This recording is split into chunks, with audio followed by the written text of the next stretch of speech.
What is going on, ladies and gentlemen of the chat? How are you all doing today? Hope we're all well and groovy this evening. I really do. I truly hope we are. Truly, madly, deeply. Welcome back to Tribe Talks, ladies and gentlemen.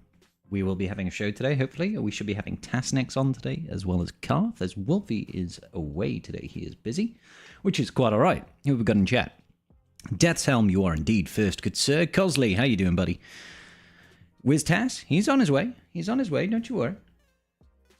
Just making sure everybody is up and ready to go and all this good business before we kick off Tribe Talks in earnest. So yeah, if you were here on the Friday night show, you would be aware that Wolfie couldn't make it. We discussed about getting somebody on. Somebody mentioned Tass. So I thought, yeah, why not? Let's reach out to Tass and see if he wants to come join us. And he very generously said yes. So that's what brings us here today. Let's put that over to the live chat over here. Just making sure everything is hunky-dory. Yes, everything is looking hunky-dory right about now. I don't know why, for some reason, the YouTube one is currently showing as unlisted. Why is that? That's peculiar.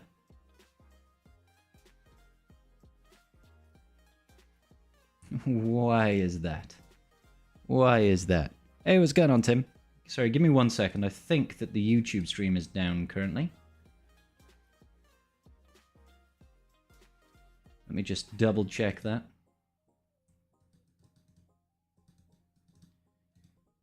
Yeah, why has that happened? Details, visibility, public. There we go. I don't know why it changed itself to unlisted. It is down. The link brought me to Twitch and not to YouTube. Thank you, Tim. Thank you. It should be up now.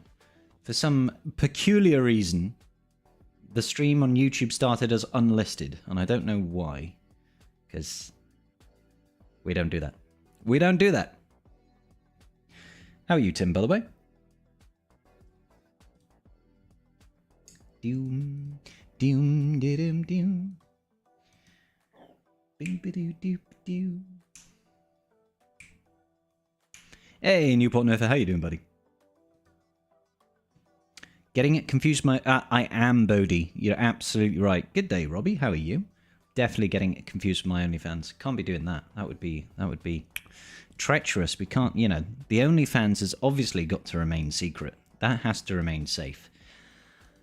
But the podcast should be live on YouTube. Doing well with 8 days left in Conquest, and you're in Sector 4. Good business, Tim. Good business. I've been farming datacrons for a couple of days. Don't know how many days, but we have red box now. So, because what I tend to do is once I've hit the bonus Sector 4, I'm usually just farming datacrons, but I might do like 2 or 3 battles a day, going through Sector 5 just to keep the stamina flowing. Work on some feats without having to worry about stamina dropping down to like 20%. But mostly just farm the datacrons. Something like that, Robbie? Spent the day making honey garlic chicken. The house stinks. Just finished Sector 5. Now 100 tickets away from Red Crate. Good stuff. Honey chicken, garlic chicken. And it stinks? Like, not in the good way? I would have thought that would have smelled lovely. You want to finish the normal mode so you can start hard mode? Once I'm done with that, I'll start farming datacrons. Smart, Tim. Smart. Boo, boo, boo, boo, boo, boo. Like the newest video on my alt accounts? Yeah, good stuff, Proudly. You have alt accounts? I suppose technically I do, but I don't actually use them. I don't actually use them. So I'm just going to give my compatriots a couple of minutes here to get all up and running, and then we'll be doing Tribe Talks, baby. Boom, boom, boom, boom. Looks like Karth is there. I'll see if I can get them on. Now watch my video die now. See if we can get them on. There's my camera goes all a little bit funky-dory. And then we'll fix the camera once again. And it's all looking pretty again. Wonderful.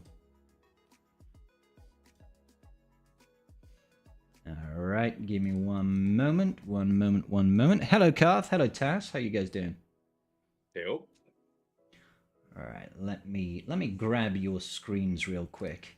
You know, if you permit me to. 1 second. All right, let's grab this. Will be this one. We have a Carthrick here. We have a Carthrick. Hello, Carthrick. I'll just adjust boxes. This is the wonderful professional world of streaming that we live in. How are you, gentlemen, today? Are you well? Yep, not dead yet. They haven't found me yet. Good. That's the way we like to be. All right, let's just make sure we got this looking pretty here. That up there. That down there. And let's see if we can center Tass in his picture. There we go. And now if I go over here, I'm hoping this is good. Well, would you look at that? I mean, I've got Carl slightly to the left, but that's okay. I can change that myself. You can change that yourself. Good business. Good business. So, we haven't started yet or anything, but Tasnix, thank you so much for joining today. I know it was thank you for having me. Out of the blue thing over there. People in the chat, how are the voice levels? Because sometimes I just jump right into it and people are like, Karth's too quiet. No, they never say that about Karth, to be fair. But yeah, are voice levels okay? Wolfie looks so much better this week. Tass is low. Okay, I'll pump Tass's up a bit. Here we go. There we go. There we go. Tass sounds quiet. Karth, no sure. Sound check. Karth, go. Karth. That's about as useful as a chocolate hammer. Thank you. Yeah, no, I'm here for you. Trying to cause problems. Just trying to cause problems. Okay, great. Garth is he's very quiet. Yeah. And Tasnix, I've pumped your volume up a bit. Do you want to give us a quick sound check? Testing 1, 2, 3. Perfect. Garth is also low. He's low and slow, slightly to the left. Amazing. Good. Super. We have it. We've done it. We've nailed it. By the way, for everybody who was on my stream yesterday, this is the pizza that I was promised that I would eat with the anchovies that Nomads paid for me to eat. Why? I'm confused. There has to be a story there, Tass. What's that about? There was, yeah. Nomads Reaper, my #1 patron, dropped by as he, sometimes does. Not often as much since he retired from the game some months ago. But he dropped. I shit you not, 400 plus subs and more than 20,000 bits. And we were talking about, I'm going to celebrate with pizza tomorrow. And then, I said, I guess Nomads, you get to pick what kind of pizza. And he said anchovies. And it's like, okay, I can get anchovies and put them on pizza. And that's what we're going to do. I mean, anchovies on my pizza. It was, I think it was Donatello of the, not the Renaissance painter, but the turtle that used to have anchovies on his pizza. So it's not unheard of, but I wouldn't call it my first choice. However, for 400 subs and 20,000 biddies, I think you can probably stomach an anchovy pizza. It's not even all that bad for me. Like I was saying yesterday, my mother's side of the family is Sicilian, and there is this traditional pizza that gets made around Christmas time called spingiuni, and the sauce for it has a puree of anchovy in it. So nice. It's actually one of my favorite things to have around the holidays. So I'll eat the anchovies. Oh no, not that. Anything but that, please. Yeah, that one. I mean, that's fair. I mean, my mum sometimes gets these. They're like pickled anchovies, and they're delicious. I'll be honest, but I like pickled foods in general. Anything that's been brined for me is just delicious. And yeah, I'd eat pickled anchovies any day of the week. Do you have a brewski there, Tass? What are you drinking today? This is Bell's Two-Hearted IPA. There's a local brewery here in my state, Michigan, and it's Bell's Brewery. And this is their signature IPA, and it's just great. Great. Good. Goes well with pizza. Beer and pizza. To be fair, beer does go very well hand in hand with pizza. I don't see a whiskey glass in Karth's hand. Perhaps he's whiskied out from Friday. I am. Well, no, I'm out of scotch after the end of the weekend. Oh yes, Scotch. Sorry. Yes. By default, but it's also 1 p.m. feeling All I'm froggy hearing and is excuses here, Garth. You know, You're 100% right. It's 8 p.m. where I am, so I mean, I got a lot of mean mugging on Friday night. So. You got a lot of mean mugging. Yeah, the wife was giving me a hard time. I made my way about 2/3 through that scotch bottle in one night, and I was pretty pissed by the time it was like 7 p.m. So. Yeah, I suppose I didn't really consider that.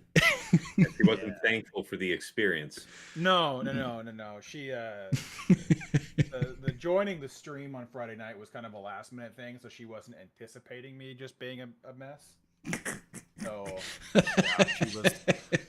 Sorry. Hey, I know whatever you were thinking about us doing on Friday night. Anyway, I'm just gonna go get shit faced and be on stream for a while. Okay, bye. And then you turn up at 7 p.m. and you're asleep within the hour. Yeah, I mean, I sobered up through the whole thing. We went and watched TV on the couch, but oh, nice. And got through it. But she was just a little salty about it. So. See, I don't have that problem because by that time for me I got to bed at like 4:30 in the morning, so it's a little bit later for me, and my other half was well away. She was. Out of curiosity, just turn of phrase wise, when you say 4:30, do you mean 30 minutes until 4 a.m. or 30 minutes after 4 a.m.? After, yeah. Half 4 is not halfway to 4, it's halfway past 4. Half past. Got it. Half past, yeah. Yeah, that must be a colloquialism or something in the UK that you guys don't do in the States, is it? No, I don't hear that one, and I thought it was the way you meant it, but I had to check. Yeah. Either way, it's late as shit. I can't do that anymore. Yeah, especially if alcohol's involved. Like I remember the last days of my ability to drink whatever, sleep however little, and then get up and have like an hour or less of sleep a night, and just go to work the next day and do it all again the next night. That all stopped at 28, which is a while ago. Yeah, all right, fair enough. Yeah, no, don't get me wrong. I wouldn't say I was getting up at the crack of dawn. I woke up at about 11:30, so I got a good 7 hours all the same. And luckily for me, Mrs. Scribbles had a lovely morning at the spa, so she was quite content at the spa, having a massage and relaxing, in no small part thanks to a certain individual on this chat who will. Well, it wasn't you, Tass. Let's be honest. Yeah, I was like, yeah. I mean, well, let him take the credit. So thank you for that, Garth. Non-Tass person. Okay. Yeah, exactly. So yeah, thanks for that, Garth. She had a wonderful time, and then we went out and had a lovely meal. So thank you. That's fantastic. Yeah. It was a lot of fun. Was paid. It was, and I did not take the credit for it, which is good. You should have. No one would know any better.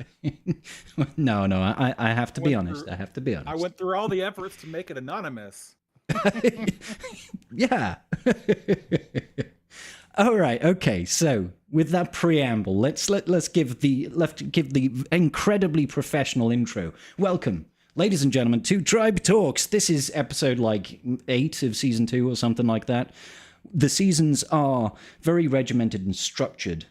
Basically, a new season of Tribe Talks happens when I say it happens. It's that's the rule, and episodes are the next episode.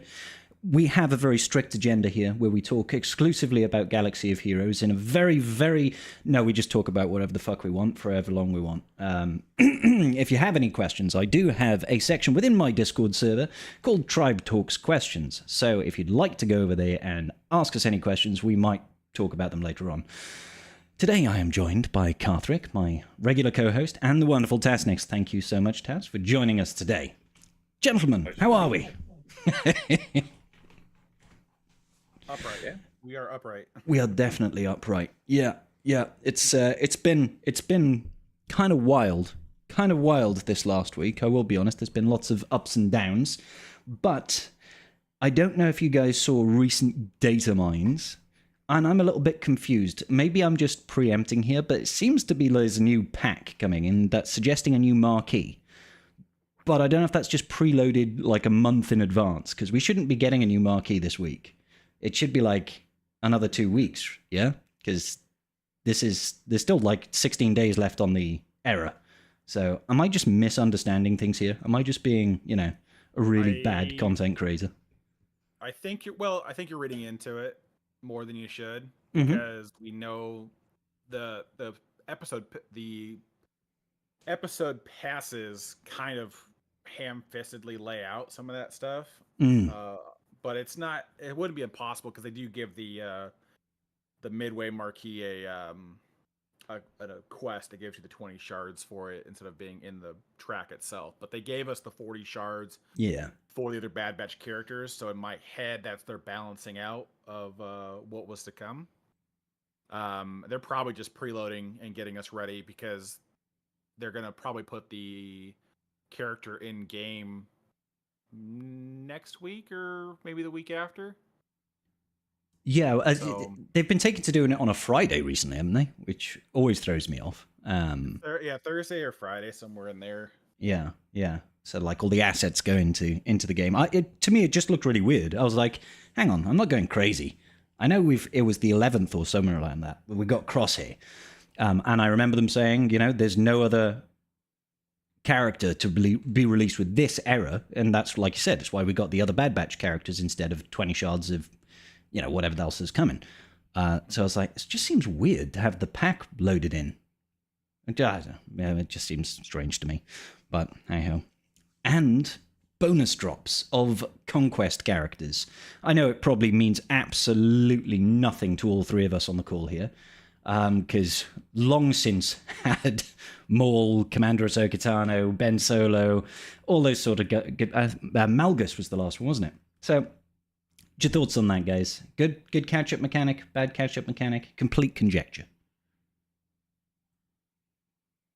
Well, for teams that have been around for a few years, I don't mind things that, because the cost and the time involved of building them up the same way we did when they were fresh characters a few years back, it could seem prohibitive.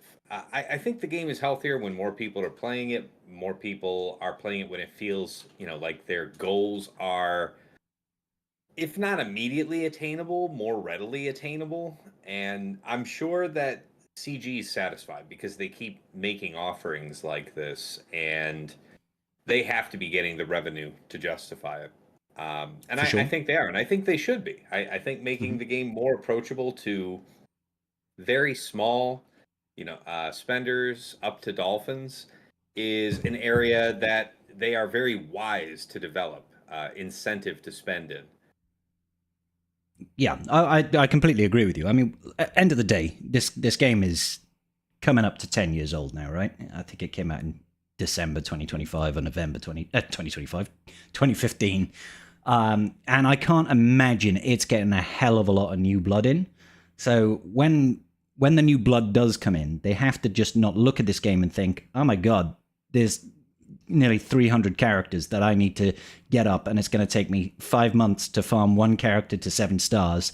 There needs to be some pretty significant catch-up mechanics that are baked into the game, because there's historically not been a hell of a lot of that. So I think it makes sense. A lot of what I'm seeing right now is definitely a tip of the hat to the new spenders in this game.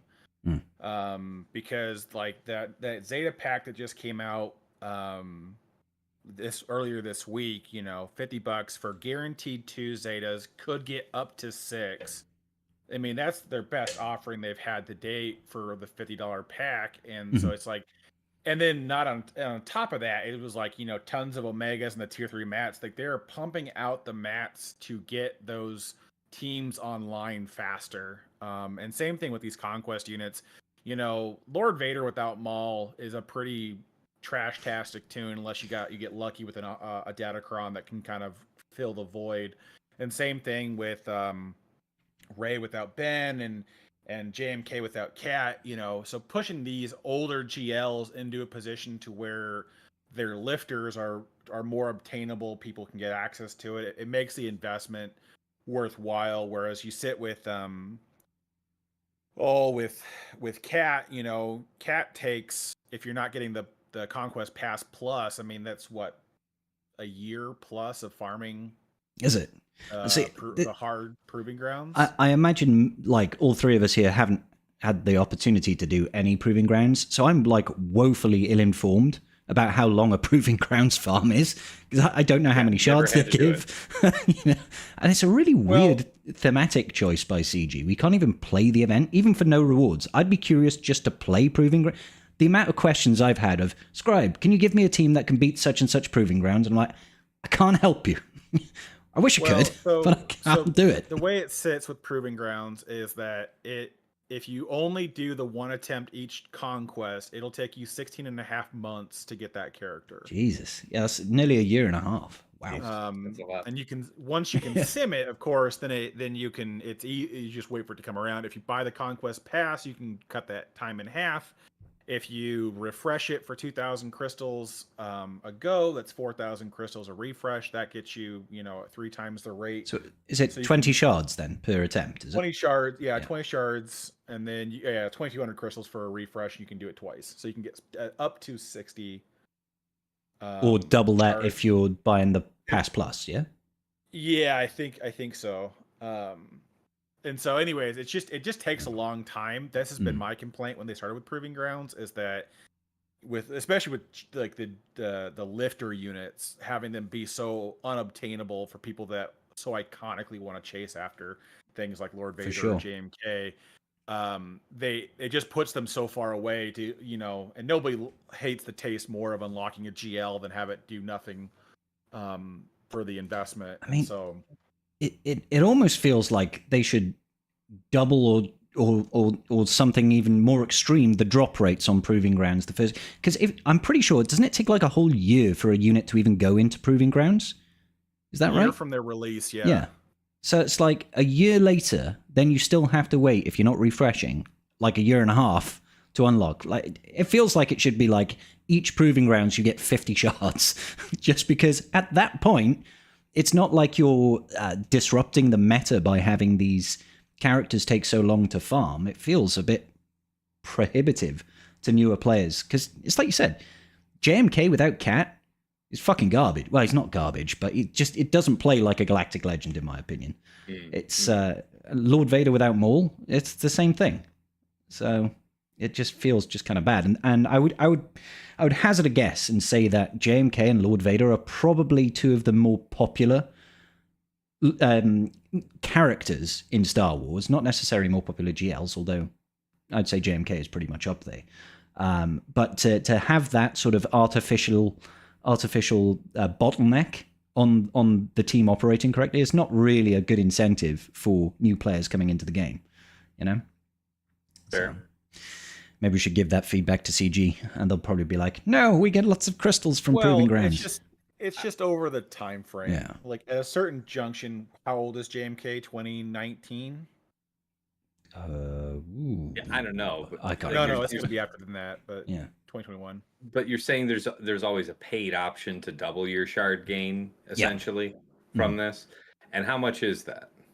It's 2,200 crystals a refresh, or you can spend the $20 on the Pass Plus every conquest once you can get to the hard mode, and it gives you a day of attempts. So you get a second proving ground run. So you could technically, in theory, get 120 a month if you're willing to spend, what's that, 40-ish bucks in crystals. And 20, so about $60 a month. You could get, technically, if you could complete the event itself, that's the caveat, you got to be able to complete the proving ground event. You could have her within 3 months if you're willing to spend. Yeah, I think if I were to write this email to CG, notifying them of this thing, they'd say, "Oh gosh, we never considered terrible. That. Does Riddle Baby have a problem getting all the shards he wants? Oh, that's so sad." And then they'll dab their eyes dry with $100 bills or something. I don't know. There are plenty of ways to just get people to put down, a little bit here and there to keep the carrot stick ahead. And I understand that. It's just, it gets to a certain age where just like, character's been out for like 4 years, maybe we let it accumulate a little faster. But Yeah, I think that pricing strategy and whatever's outdated, because think about how they changed marquees now, and now they're offerings for these packs and different stuff that is both just better value for everyone and also more accessible to a far bigger slice of the player base than just whales or krakens. Like they figured out, or at least they're still, I'm sure they're still studying it actively, but they found that there is a certain point where, wow, we are making so much more revenue by giving so much away. Like offering things like the episode pass and the value that it offers, people spending, and like if you spent $10 on the Conquest pass and you see the value from the episode pass, you could forego the Conquest pass, buy the episode pass, have incredible value from that, and then they're up $10 on revenue. And it's a no-brainer. Like, it's a no-brainer for us, and it's a no-brainer for them. Yeah. Like, I look at the episode pass now. Like before the advent of the episode pass, I'd look at the Conquest pass and think, for $10, that enables me to not have to use my Conquest currency on the Conquest character. I can use it on things like Signal Data and Gear 12 Plus pieces, and like what I consider to be really valuable bottlenecks in the game. But then they bring out the episode pass, and I'm like, that's even better. I know it's twice the cost, but it gives me even more things. It gives me loads of Omicrons, gives me loads of Zetas. I'm getting things like girded keypads. I'm getting decent shard drops of brand new marquee characters, which, double dips on the new marquee structure to make it even easier to earn characters at 7 stars for less overall investment. The value is huge. And I'm like, wow, fuck the Conquest pass. I'll still get it, to be honest, but I'll take the episode pass over that any day. It's just good, yeah. So there's an email that CG might not snort and die laughing, falling out of the chair at. Is it's like, you guys have done such a great job with your pricing on recent things like this. Consider an overhaul for the pricing for Shards access for, I don't know, 1, 2, 3-year-old Conquest characters. Yeah. I mean, either increase the number of shards you're getting per attempt, or drop the crystal cost for the refresh and just leave the time gate as part of the problem. Or they could just, accelerate the shards on Conquest units after a certain amount of time. Once they're in the proving grounds. So, for example, Cat could instead have dropped 40 shards rather than 20. And that sort of thing. I think if I were CG, I would go the other way. I'd cut the cost to refresh down before I increase the number of shards. Solely for leaving time as the incentive to spend. Sure. Because you're not going to make it free. They've made that point abundantly clear over the last 5 years of Conquest being a thing. Oh, God. So if I were CG, I would cut the crystal cost to refresh down before I increase the shard drop, which you're still getting more value out of it. It's just still going to take you, that extra couple of months to get there. So if I were them, that's where my it makes sense to me. What would you put it at? Would you drop it would you halve it? Would you quarter it? 1,000 crystals for a refresh, 500 crystals? Just half it. I would just have it and be done with it. And makes sense. You can spend as much as you would for 1 for 2, so you're still getting basically the extra 40 shards at the price of 20. And so people always know when people always know when Proving Grounds is coming as well, because it's always right after Conquest finishes.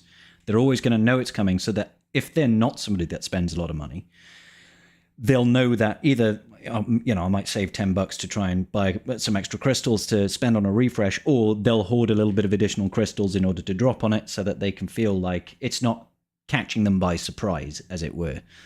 It's not a bad way of doing it. Not a bad way of doing it at all. Did we have anything else? We had some weird stuff data mined. In the Swigger.gg, it showed us 4 different sets of datacrons, and in the coding, it was targeted as focused datacrons. Have you guys seen this? Have you had any thoughts on what this is? No, I haven't looked into that. Yeah, so it was in the Swigger events data mine, obviously.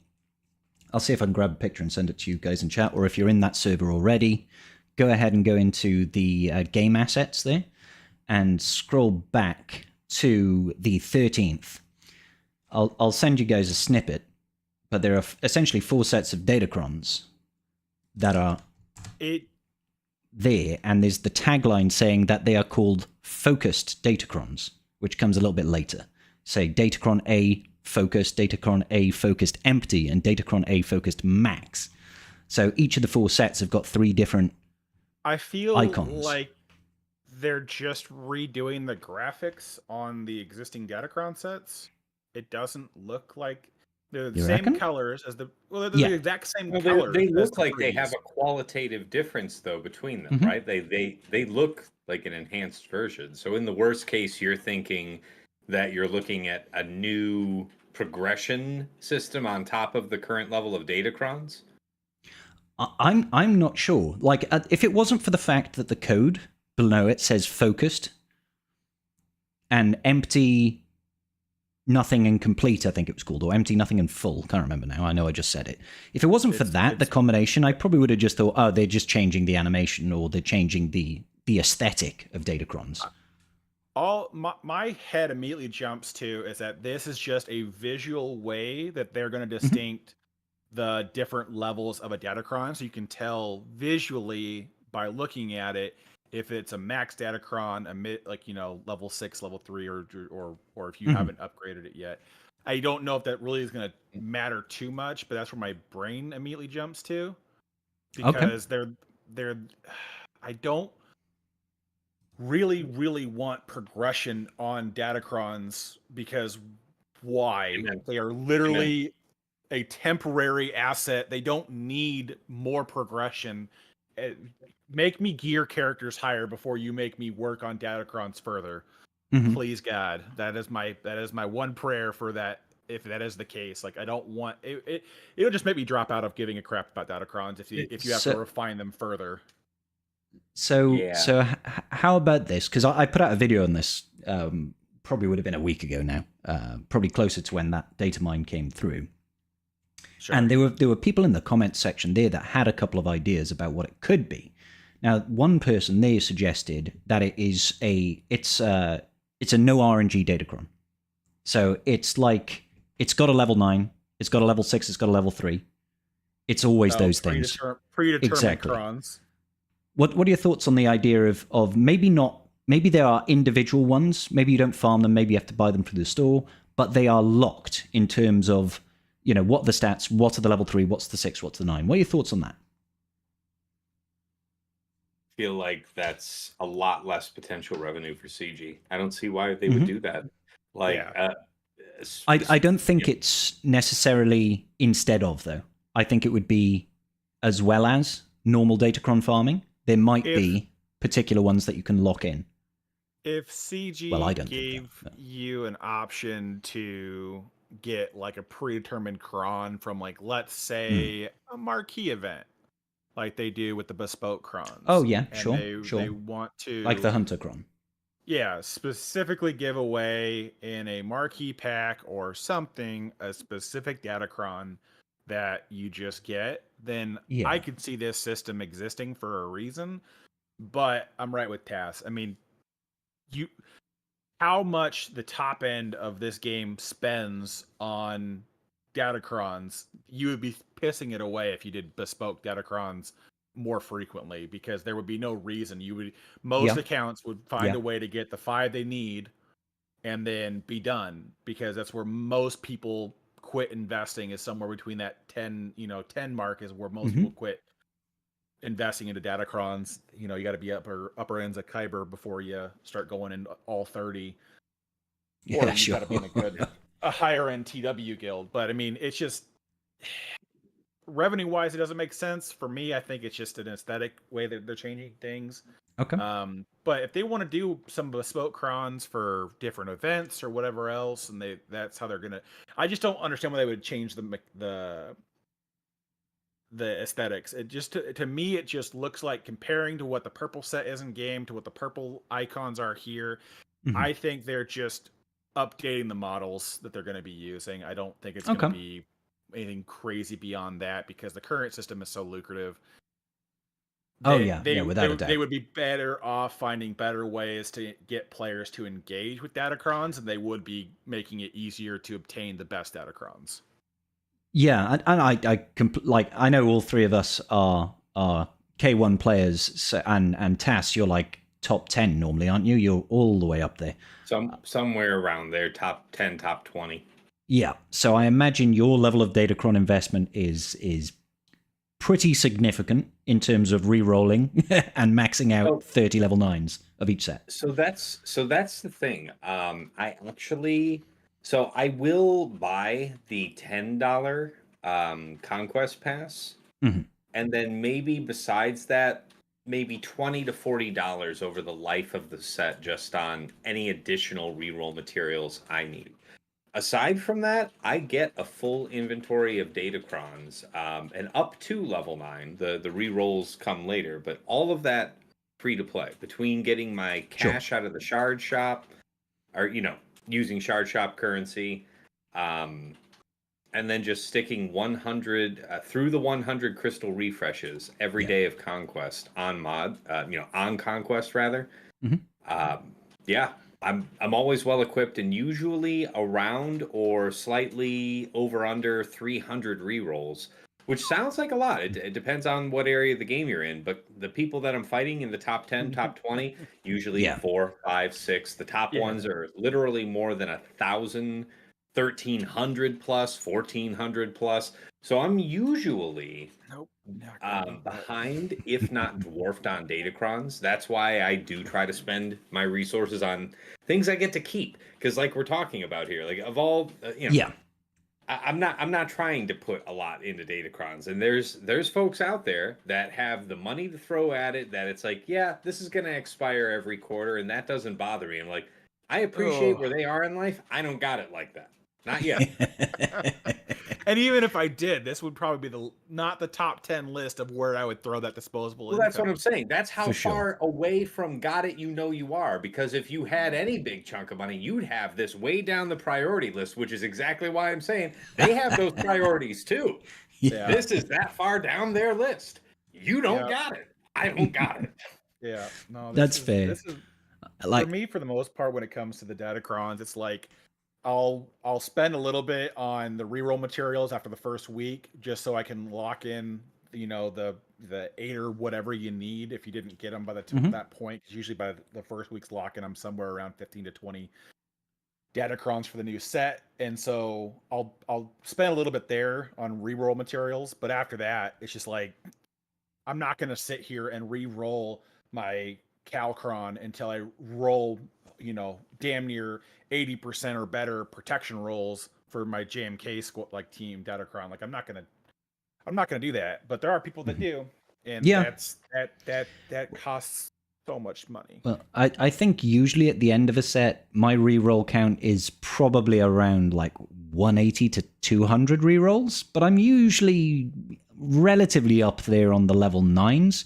And like you, Tass, I do the hundreds in Conquest, try to finish red boxing pretty quickly. Unless it's a new set, then it's usually a case of let's rush to Sector 4, get that bonus node unlocked, and then we'll sit there for like 10 days and farm datacron mats. But I don't tend to buy the reroll materials that come into the game, because usually, to be fair, that is one of the big bottlenecks is the data cache and like the level 9 reroll mats. Hard to come by. If the waiting on the level 6s or the level 3s is particularly unfriendly, it can be so annoying trying to guarantee, I need that wordy level 6 and it's not dropping for me, and I've blown 480 reroll mat refreshes trying to get this to. That's so painful, dude. That is so painful, man. Yeah. But that's what I was wondering about these focus datacrons, and when that person in my comment section mentioned it could be like predetermined datacrons, it did raise a lot of questions in the chat as well around what if these start costing real world money instead of normal rolled materials. What if you can only buy it feels to me like you still level them up because they've got the 3 different stages. I know it could just be an aesthetic thing, but it feels to me like you still have to level them up. But What if it is just a case of, oh yeah, you have to just it's a datacron, you buy it, it's $20 and you get it. Like it's a level 9 datacron for, I don't know, Kyle Katarn or whatever it happens to be. So they would have to like ironclad guarantee the 3 and 6 on those crons though to make that worth paying money for. And even at that point, I would still rather go down the route of accuracy by volume than I would swipe that credit card. Well, I mean, now if you're talking about cash money, that's a completely different proposition because then they're winning. They're winning up front. You paying cash money for they've already done paying cash money for mods with better than probable initial values, right? I could absolutely see them making such an offering for a locked datacron like that for cash. Yeah. Yes, and probably like that gets you 1 or 2 crons, and you can buy that pack 1 or 2 times at most. They'll limit how far you can take that, I'm sure. Yeah. But that's an easy cash grab that isn't necessarily game breaking, because they wouldn't let you do it unlimitedly. But now that you put it in those terms, yeah, cash is king. I suppose the other side of it as well is if it's still a locked datacron, you'd still have to have the character in order to benefit from it. I mean, it depends where the power is. Sometimes it's the level 6 that's really powerful, and that's the thing that you want rather than the level 9. Or maybe it's particular stat roll or whatever it is. But if they're gonna sell bespoke crons, and they're gonna put out like let's say a dozen packs for like $8, where it's like a guaranteed, you get this level 9, this level 6, this level 3, and the stats lean a certain way. Like let's say you only have half the stats available, like they did with the Hunter crons, right? The Hunter crons could only re-roll into the offensive stats, I think. Or when they initially rolled, they only I didn't really look into it. I don't know that to be the case, but let's assume that they could do that. Sure. Let's assume that they could skew which stats they pull from. Then you could look at people buying into that because they can spend a few dollars and get the heavy hitters they want, and I could see that being a way for Siege to get people to invest into the datacron market more. For way less effort, and then it gives it somewhat more accessible to those newer spenders who may not have the ability to farm Conquest as much, because it's harder to be involved with datacrons when your account is sub 4 million GP, because you just have way bigger priorities to get your hands into than farming a level 9 datacron. We've had a whole bunch of Lightspeed bundles drop recently, and we've got a cup one coming at the start on April Fool's Day, right? So it wouldn't surprise me if this new type of like locked-in datacron coincides with the release of Lightspeed bundles. Particular packs that they sell a Lightspeed bundle, they sell a focused datacron. Say we just had one right now. It's got Rogue One, right? So you've got a focused datacron, and it's AdRad. It's like completely separate from the current set, as it were, and it's just like you've got your AdRad. Here's an AdRad datacron. Comes at Relic 5 straight away. You got it. You know what I mean? PG finally caves and does permanent datacrons. Okay. Oh no. No. Oh that's god. That's the end of the game. Because then the Krakens indefinitely win forever. Yeah. I thought the end of the game was when we got Jedi Knight Luke. I mean. I remember that. For a game that's finished, it just keeps on going, apparently. I mean, I'll tell you one thing. The one thing that did die with Jedi Knight Luke, at least in part of my opinion of the matter, is like the complexity of the legendary, like not complexity, but like the visuals of the legendary events, the cutscenes, the cinematics, and kind of stuff. I feel like that's kind of gone to the wayside on a lot of our stuff. Some of the legendaries still get it, but not as many. I kind of missed the whole trailer. Ahsoka's was pretty good. Trailer. She was pretty good, yeah. But Balin's was pathetic. Like, they clearly just could not be fucked when it came to Balin's event. They were just like, you fight Balin, go. Bams was incredible. Bams was really good, wasn't it? Yeah, I remember that. And you even had the Mudhorn come out and everything. That was cool. And the ATST as well. That was sick. Yeah, that was really good. I remember a do you- non-relic legendary unlock. They put a lot of work into making this event. you could do that at like Gear 8. It was brilliant. But do you remember when they did like Darth Revan's announcement and they had an animated HK-47 come off the Ebon Hawk? And like that was like the teaser for the second stage of the Old Republic. You're like, wow, that's fucking sick. The hype behind some of that, like, 17, 18, 19 kind of stuff was much better than what we got now. But I mean, there are trade-offs with everything. The system we're heading into with the eras and the episodes and that kind of stuff, I appreciate that more because I don't like the whole gotcha mechanic of just like, well, are we going to release something in 2 weeks? You'll never know. It's like I'd like to have the heads up because then it gives me an idea of what to invest in and where to put my resources. But I feel like the passion behind the game isn't the same as it was back in the peak points of this cycle. So yeah, I can see that. I can see that a little bit. Like I said, I think they did a pretty good job with the GLAT event, especially with going to the World Between Worlds and stuff like that. I thought some of that was really cool. But yeah, you do lose a little bit, and I agree with you, Karth. I like the structure. I think CG knows at this point that people who play this game tend to have their fingers on the pulse and can usually tell what's coming most of the time.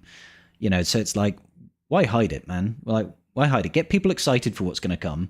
If you're releasing, a bunch of old Republic characters, you pretty much know you're going to be getting Jedi Knight Revan or you're getting Darth Revan or whatever it happens to be, right? So at least just let us know. Just say, hey, look, this era we are doing, for example, Bad Batch Season 3. It's not ending in anything because we ran out of time. Nothing wrong with doing that. It's absolutely fine. No need to keep us guessing. As much fun as it can be to debate tinfoil hat theories about what's happening. All right, cool. So, spoke about datacrons. Tass, I'm curious, actually. Speaking to a person that plays at literally the pinnacle of GAC, what would you say is the fundamental difference between top 10, top 20, Kyber 1 and the rest of Kyber 1? What's the fundamental difference there? This is a great question. There is a perceptible difference between top 10, top 20, top 50, and top 100 play. And of course, it's going to be about more, right? More Relic 9s, way more Datacron rerolls, and often way more mods. It's mostly about the more. There are better and worse players in every one of those sub-bands, but the size difference, just thinking about it as a graph, like the way that it just shoots way up, the amount of resources, and you can see the amount of crystals spent to come up with the kind of datacrons where, if offense is available on a stat, you're talking about somebody like Baby Yoda that could have greater than 100% offense on every datacron in the entire set that they have, not just everything on defense, but just all of them. Yeah. That's like a, under 1% account at one end of it. Top 100, so that's like a count that's 15, push over 16 million. Right? GP, just absolute largest accounts in the game. Compared to in the top 100, you can have accounts like 12 plus million.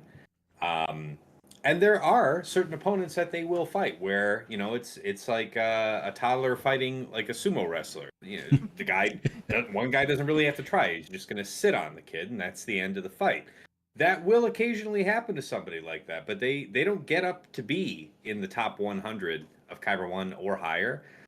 By not being very, very shrewd, like knowing their punch-up counters or their off counters, and then they're able to set a defense that strips enough banners. They don't count on really holding against a much larger account because they need to keep their best stuff for offense, but they nevertheless can pull wins because they'll lose 1 or 2 banners on an attack and tax the opponent 2-3, 3-4.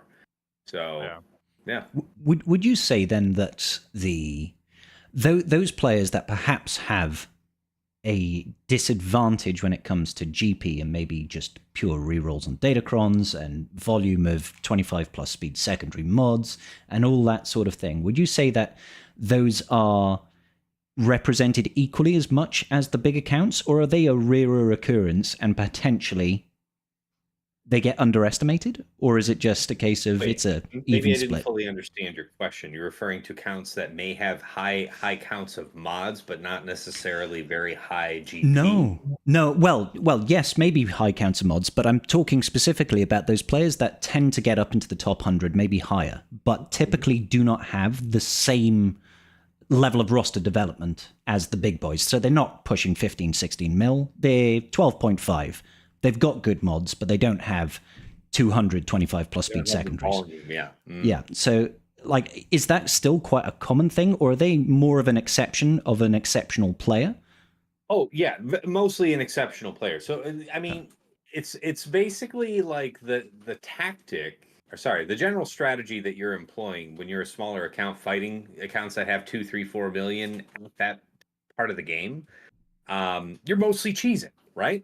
Mm-hmm. You know, if you're a scouter, you're going to take a look at, okay, it looks like he might have you know, he prefers this and that for this team, so I'm going to set that up front, hopefully draw those teams, maybe set a couple, you know, tough teams in the back to punish, hopefully. But in any case, I'm looking to pull, I don't know, you know, 5, 6 banners over an entire wall and let that add up to something that's closer off to a drop over the course of my whole defense. Whereas I plan to drop, you know, 10 banners ish over the course of his whole defense. And that's how these folks get their wins.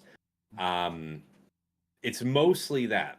There are a few of them out there that have exceptional theory crafting ability, and so they're able to put things together that let them set +1 GL, +1 3 GAC Omicron team on defense, and still have a high banner counter that may not always be reliable over a big sample, but they're willing to take the risk on you this time. And if it works, it's a huge up, and they get their wins that way. But it's mostly case A, a little bit of case B. Yeah. Gotcha. That's interesting. A lot of mentality change at the top, though. I mean, just from watching you play TAS and myself, you know, you start thinking more about banner recovery and what facts to take into play when you're moving through that. You can't just ham fist go through everything anymore, and your counters start to revolve around that as well. You start to lean in more heavily offensively on counters that do get banner recovery and do perform better at that rate. And it just changes kind of how you approach it. You know, it's not just about winning the fight; it's about winning it at 57 in a 3v3 or a 65 in 5v5. If not, you know, cheesing down a team member to get that extra one banner back. You shift your mentality on your engagements a lot more than you do when you're in the you know, outside that top 100 bracket. So I guess. Go ahead, Tas. Go. No, go.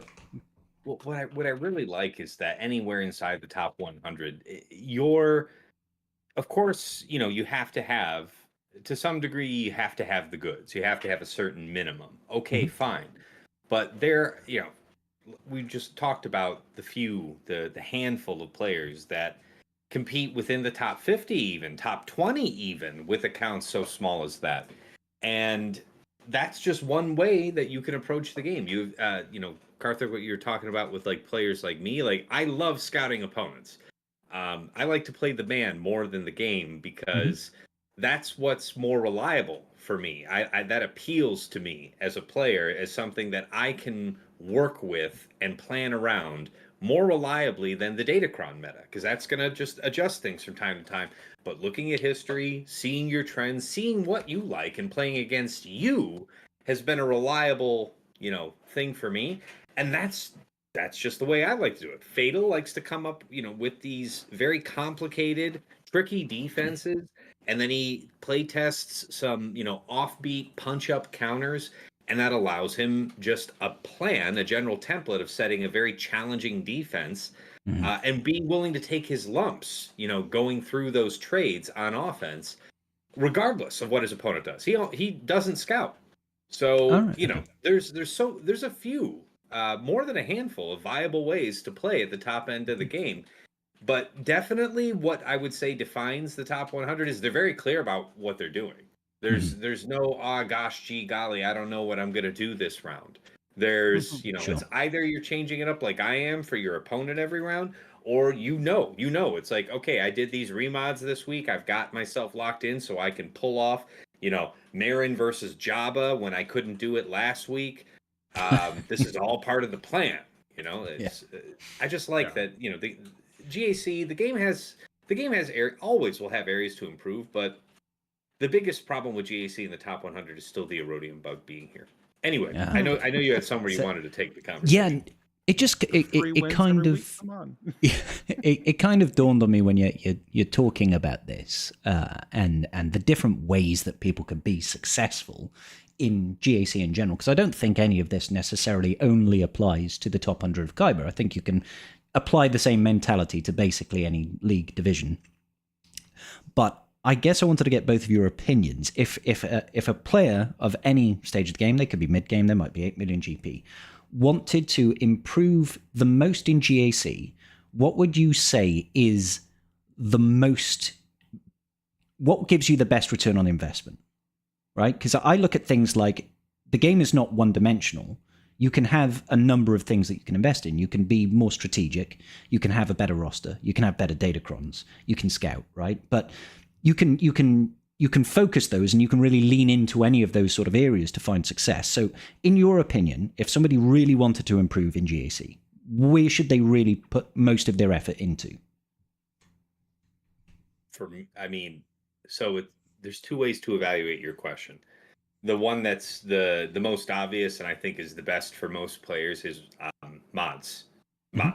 So I a while ago, I made a 2-part series on how to mod, and one of the things that I beat the drum on everywhere is under no circumstance should anyone ever be spending less than the 350 crystal refreshes on mods every day. There's different personal methods that you could do to farm your mods. Personally, I like to go after the sets that I'm going for, fill up until I'm completely full on inventory for mods, and then I'll go and spend a couple 3-4 days farming up enough slicing materials so that I have between 300 and 400 of every slicing material, and I can more or less process that entire body of mods out of my inventory and rinse and repeat. Now, what at the top end of the game, you're not usually having to farm stuff out of Cantina, out of Fleet, out of any of that. So I am able to, on a daily basis, like if you're looking at just your daily crystal income, irrespective of Grand Arena, TB, anything else, I'm able to stay crystal neutral, doing my 3 Cantina refreshes and 6 mod refreshes. So I'd like to do that. That's what I was winding up to is where you can, if you don't have a farm, if you don't have something otherwise engaging the crystals, do the 3 100s up to the 3 100s on mods every day, or as close to it as you can. The one major exception being Conquest. When Conquest is here, I would, like I say, devote through the 100s to Conquest. And if that means you have to take those last 3 away from mods to get the most out of Conquest free to play, I would make that call. But going back to your question, the answer A is mods. Most people need to be hitting mods, and they need to be pickier about mods, because I'm telling you, I see a lot of folks that they know what to do with a good mod when they get it. I'll see that they have 28s, 27s, and the like on their roster, but then I'll see a whole lot of 6A 15 speed mods and stuff like that, and it's like, see, I know why you did that, because I've been that guy. You're doing it because you didn't have something better, and you were willing to take the risk with the materials that it was going to go. And when it started to not go your way, you were still kind of all the way in on it because, again, you didn't really have something better waiting in the wings, which brings us back to mods is a volume game. You need to see more mods. See more mods. So that's one answer. And then the other answer is if you're talking specifically for results in Grand Arena, if you're not already scouting, try scouting. There are a shocking number of opponents who have a set it and forget it mindset. They won't tweak it week to week, or if they do, they'll rotate one team. Most of them won't even rotate where their teams are on defense. So I would say, if you haven't been doing that, I'm not saying you have to spend like an hour plus scouting somebody, but if you were to just look at the last week of their Grand Arena, even just the last round of the last week, and just open up a notepad file, write down like let's say you want to look at like a complete defense that the opponent set. So let's say that the round 3 their opponent didn't attack at all. Okay, fine. Look at the most recent complete defense you can. Let's say round 2. On a notepad file, write out what those teams were, just the names, assign one counter that you feel comfortable with. If it's going to be slightly inefficient, that means hopefully you're setting that much heavier of a defense. But the idea is assign one precise counter for everything and see where that takes you. Everything that isn't on that notepad file that you've assigned is the balance that you can set on defense.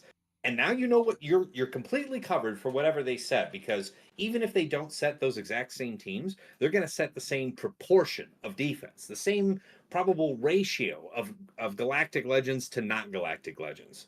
So, Yeah, so you're saying people won't necessarily completely change the thought process that goes into when they set their defense. They might change some of the teams, but it's going to be basically the same level of difficulty for most people.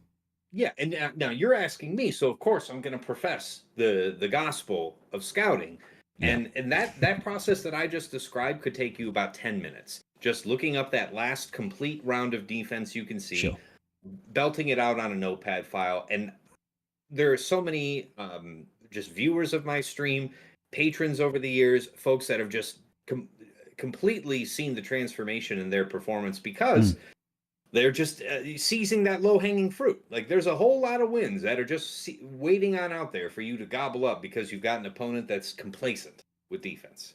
Sure.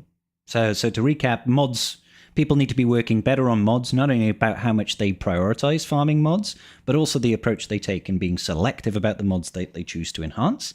And then try scouting, guys. Try scouting. Cool. Thank you, Tass. I appreciate that. I'm going to go downstairs because my beer is empty and that makes me very sad. So give me 2 minutes. You guys can chat amongst yourselves for a minute. Thanks. No worries. I'm so lucky Mrs. T just ran in and refueled me, so I'm spoiled over here. There you go. No, that was gonna be my follow up as well. It's just scouting. Like I've been able to stay comfortably in the top 100 without having to do that because I am the whale. I have the money to have the datacrons. I've got decent mod depth. I've got every character. I've got all the omicrons. So it's not challenging to stay in that range because you have all the toys, and that's part of what is most successful in GAC. It's just the rule of new. Anything new goes on defense. Let your opponent figure out how to deal with it. And you have to do the same thing, but usually that's what buys you the wins half the time is that they try something really cheap to beat the new Bad Batch team, and then it bites them in the ass and it doesn't work as well as they hoped. And that usually does it. But I mean, I quit scouting about a year and a half, 2 years ago, just because for me the incentive to be at the top isn't there, and the income wise I could care less. If I'm gonna fight over 900 crystals income over the course of the month, I can just go buy another vault and call myself a happy camper and move on with my day. So no, I'm doing it just because I want to be the very best, like no one ever. No, I'm for it. It's I will let somebody else sweat in my place. I remember doing all that stuff for the scouting, and it just got to the point where I was like, I don't really mind enough. But then the other thing too is, and Tass can attest to this because he now faces it far more frequently than I ever do, is when you get in on those people that really spend. Like, I consider myself a big spender in this game, but I know people make me look like a minnow in comparison. And it's like, for me, I just don't have the bandwidth right now to sit down and figure out how to beat them. Where it's just like, I'm just gonna take the L and free up the mental capacity to do something else today. So, but that's when Tass does it. It's a lot more entertaining than me being at 2 hours left trying to figure it out. I get it. Having pizza yesterday midstream? No, I wasn't. Somebody in the chat is. Look, I know what kind of fatty I am. And I didn't have pizza. I'm having pizza today, but what did I have yesterday? I think I had like a sub or a Philly cheesesteak, something. I don't recall pizza yesterday. Sounds delicious. Something it just sounds like pizza with extra steps. Yeah, that's fine. Like if I'm eating a calzone one day and a pizza another, you can say that I'm just justifying which type of greasy Italian bastard I am, and that it's all the same thing. But at least I'm making the effort for myself to have it be different. Okay. Yeah. So I take the same approach when it comes to which beer I'm drinking on the stream. I'm not just drinking beer. Today it's Birra Moretti. Maybe yesterday it was whiskey, okay? I might be an alcoholic, but at least I mix it up, okay? They're basically different food groups, I think. Right? Maybe. I'm sorry, Karthik. You were just making a statement there. You weren't asking a question, right?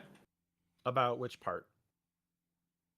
I lost my the last 2 minutes of what you were saying there. No, I'm just making a statement. Yeah, sorry. Just making a statement.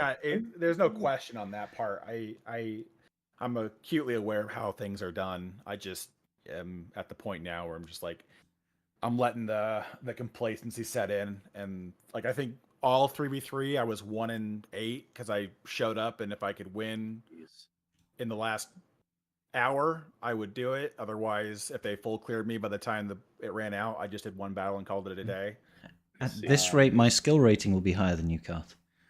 It could be. I could start giving a shit and then just power. Well, yeah, and then you would just shoot off into the stratosphere, and I would never catch you. Yes, I understand. I think I started 3v3 at 4100, and then I'm at 38 now. I think I'm like 3750 or something. It just gets to the point where I get to a certain junction where it's like I need to pump off the gas, otherwise I'll burn out in the game. And so it's just one of those things where I'm balancing in between. I'm at that point right now where nothing's really grabbing at me, so it's easier to let off the gas and coast. Because again, PvP in this game is not the most gripping mechanic at the moment. There's things I wish they would improve. There are parts of PvP that I enjoy, but it just easier to slow down and take a stop at the way station than it is to keep pressing along. That could easily segue us into a new segment of the podcast if we call it a new segment. I won't pretend like we've got such structure on this podcast, but there hasn't really been a lot in the game in recent years that's really been transformative around new content.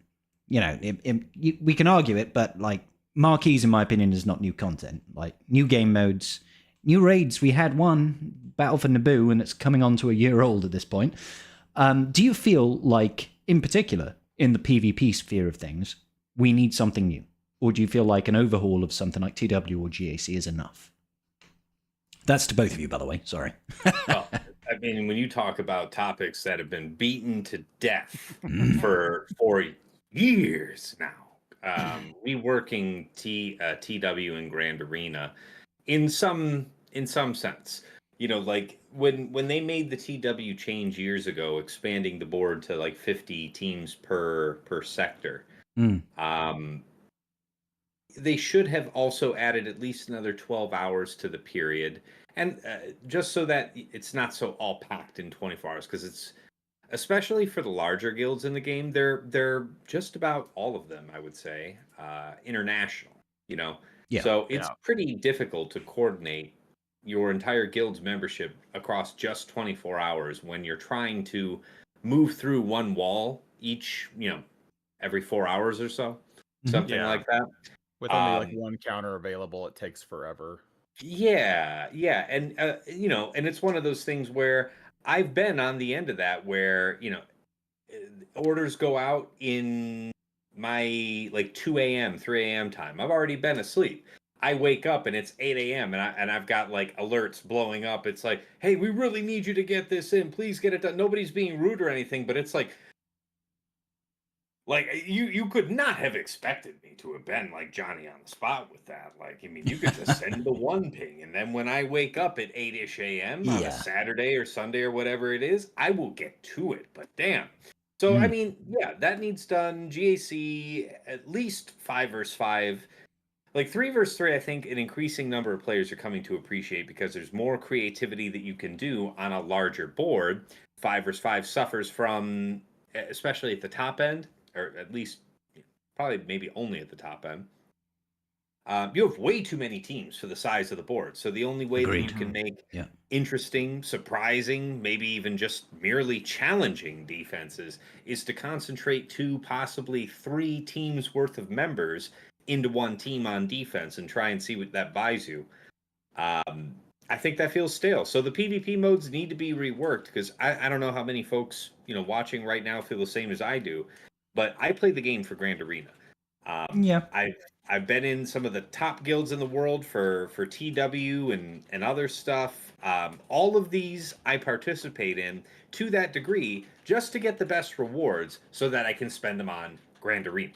Because that's why I'm here. Fair. So I could do with, TW is whatever. I don't really care about that. But I appreciate the TW fans who are feeling left out, bored the same way that I know a lot of top Grand Arena players feel the same with Grand Arena. So the PvP modes need the most love. You could say that the raid is stale. Fair. You still got people thinking about, oh man, I got to push to get those Relic 8s and Relic 9s applied so I can further max out my raid runs. And it's like, you don't want to tell them they're wrong, but in your heart, we're only a few months away, maybe a quarter away or less from some announcement about some raid in the not too distant future thereafter. I am really hoping that with the new era, we at least get some information about what's coming in terms of raids. I don't mean to derail here and start talking about that, but all we've had is don't expect it before June. But that's all that tells me is it's not going to be in the next 2-3 months.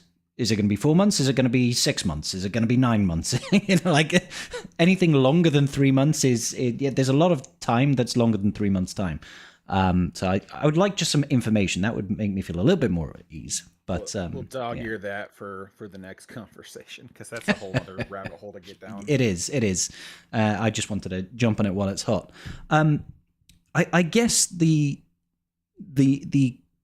other question I'd have that sort of relates to this is I know you're a GAC player and that you don't particularly like the value of TW to you is basically a case of maybe you get to hang out with like-minded people who are PvP oriented, right? I'm sure a lot of people that like TW also probably have some mild interest in GAC. It's not a blanket case, but there's probably some level of crossover.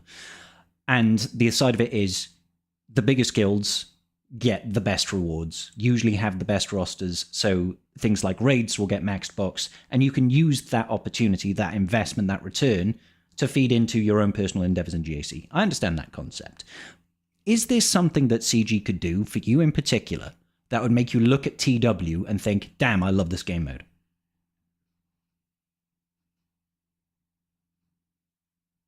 Wow. All the time I've been getting asked questions about TW and stuff over the years, I've never been asked quite that one. What would it actually take for me to like TW?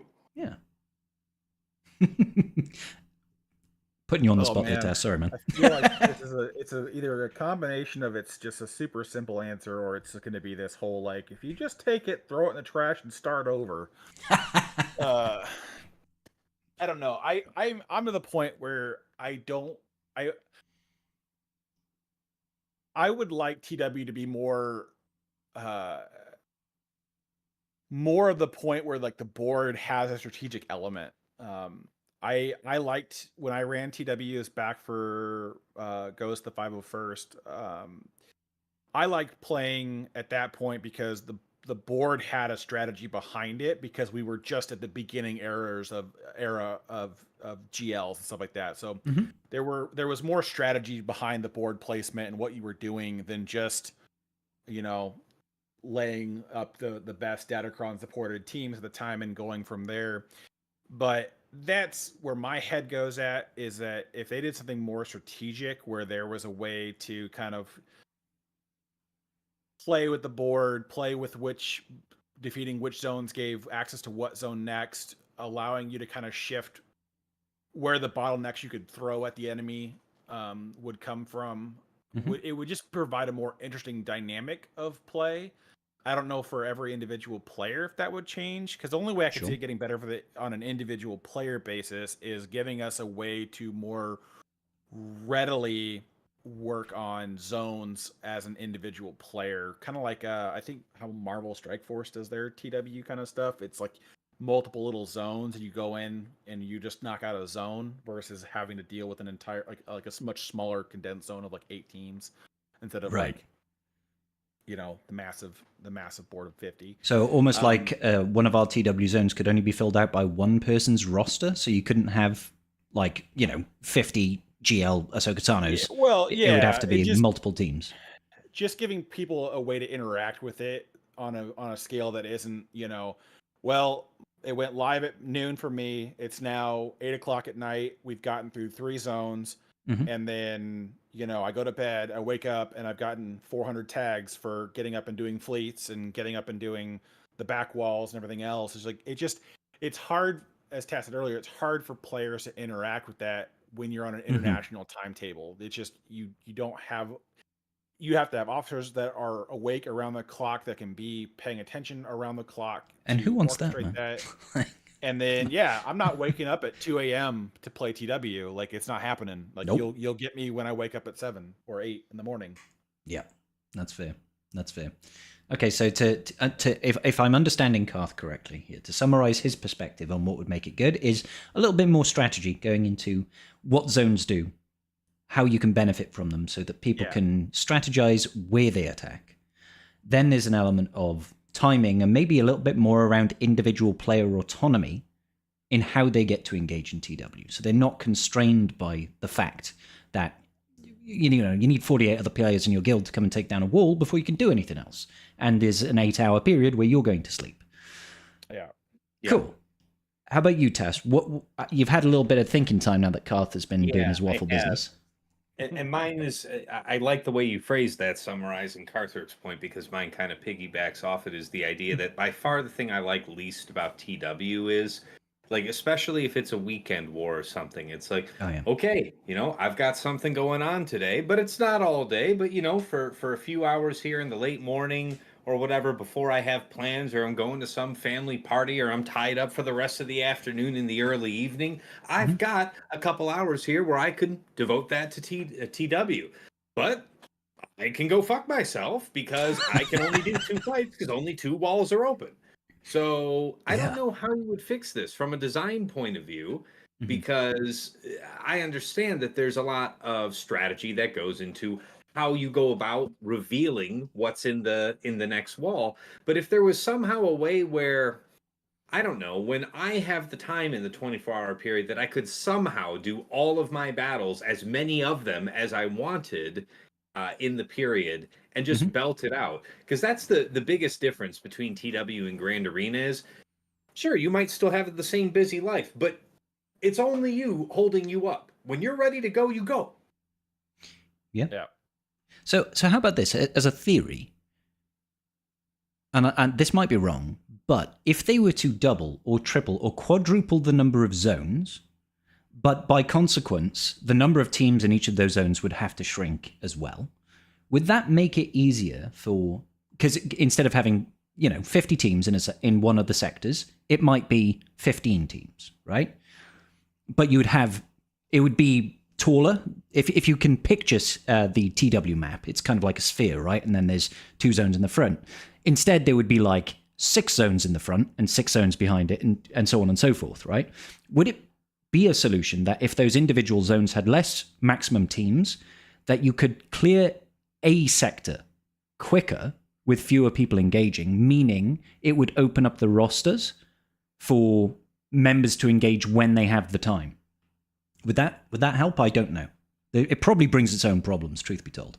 It would bring its own problems, I think, but it would alleviate the amount of wait time somebody like me in that scenario I described would be just stuck there waiting. Like after I did my first 2 fights on the first 2 walls, if there's half or only a third as many teams in there, surely I'm waiting a lot less. But now the problem of it being smaller is multiplied by it being more, because you're talking about more zones. Yeah. You know, if CG's designing it to still have, I don't know, the same overall size of footprint for the whole board, but they're willing to allow us, they're willing to concede to us and subdivide it even smaller. There's still, it's still going to be a similar size of problem. It's just going to be more frequent, less duration. Yeah. Yeah, it just changes on where you line up the problematic teams, and you might get a couple extra fights in over the course of time, just because if you can let every path, like let's say you put, instead of 50 in a zone at the max, you cut it down to like 10 in a zone, and you divide each zone into 5 pieces, and you can slowly tunnel your way through with less. It still gets to a point where you still need to make a meaningful impact on the board, everyone to show up and still do their stuff. So you would need a way to refine that to where you're basically playing mini GACs where a player can get involved with everything. Now, I'm not saying that's the way they need to go with it, just to be more in line with Tasnik's idea of the dump and run, where it's like, I got my 10 to 12 battles out for TW in the time frame that I had it available to do, instead of being, okay, well, it launches at noon, I can't really play until I'm off work at 5, and then I'll get my 2 battles in, and then if I'm lucky, I might get the next 2 in before I go to bed, and then when I wake up, depending on what they set in the 3rd layer, I might only have to get into a fleet battle before I go to work or whatever. I mean, it just becomes a really hectic mess where it's like, and then it's not really the strategy for a lot of TW is it's the like 5 to 10 people in each guild that actually plan and strategize it. And then the foot soldiers just show up to execute the counters that are given to them. And so at that junction, it's hard for me to say, because I can suggest an idea, then immediately pick it apart with the. I don't think there's ever going to be a perfect solution, for sure. No, I think other games handle it better, but at the same time, to pinpoint exactly why that it feels better is another can of worms. But for me, I think it would just be, you're going to run into, the only way I see TW being a fun game mode is that they literally just scrap the concept as we know it now and start with something different, because I think trying to add on to what's there is just going to be more cumbersome than what we already have in play, which is why I think they haven't touched it since 6 years ago. That's what I'm hoping that they're doing in the background. Like, I don't know if the fix is, I don't know if the long-term future is like a SWGA 2.0, a completely new game that would, whatever you've unlocked and earned here in SWGA would presumably in such a scenario carry over. And then that's the new structural ground for them to build out the new successor modes for TW and Grand Arena. But it feels like at this point, certainly for Grand Arena at least, especially with the Erodium bug in the top of Kyber, much time, it's been more than a year. It's been more than a year and a few months now that we've had that particular bug. And I'm not a software engineer. I'm sure there are some problems that could take quite some time to fix. But when you're talking about a game, any type of software product that's got the type of revenue that this game does, it beggars belief that they cannot, on even just a contract one-off basis, get an engineer to fix that problem, which tells me it's not a we can't, it's that we're doing something else. We're not going to fix not it. prioritized. We're going to sidestep it. For you, who's somebody who really enjoys GAC, are you like disappointed when you get that Erodium player? More. it's about how often I get them. Okay, they're I'm sure, as you can imagine, there's going to be days and times where it's like, oh, all right, hey, that's okay. I actually have stuff that's going on, so I'll take the free 900 crystals, and hey, Yeah. that's nice, and it's okay. But if you have 2 in a week, that sucks. And then if you have any at all in the first week of a season, that's pretty bad. Particularly with folks as hungry for data as I am in that first week. Sure. And I've had it before where I fought exactly one opponent, had two Erodiums in week 1, and so I'm heading into week 2 with just one battle of experience. And yeah. You're not getting that legwork, man. Yeah, I really don't care for that. Yeah. Because like me personally, I'm a guy that learns by doing. I can research things, but if I want to really know how something plays and how something feels, I have to do it. I have to actually face that tough defense. I have to go ahead against, the brand new Bad Batch with the Huntercron to know what that feels like, what's the weaknesses, what are the pitfalls. Because you could go to Swiggle.gg and you could look at the insights and you could say, oh, this team beats that team, this beats that. But that's not useful to me if I'm trying to figure out, for me, how that team plays. What do I need to know if I'm trying to theory craft something that isn't, something that's got a 95% win ratio because it just happens to hard counter it. I need to physically play it. So I can guess that gets a little bit frustrating. But yeah, same time, occasionally I'm quite happy to just take a free win. It doesn't really happen where I fly in Kyber 1. I think as a consequence, this, like the additional Erodium players, I don't know how much volume it is, but I've certainly felt like Kyber 1 has gotten harder.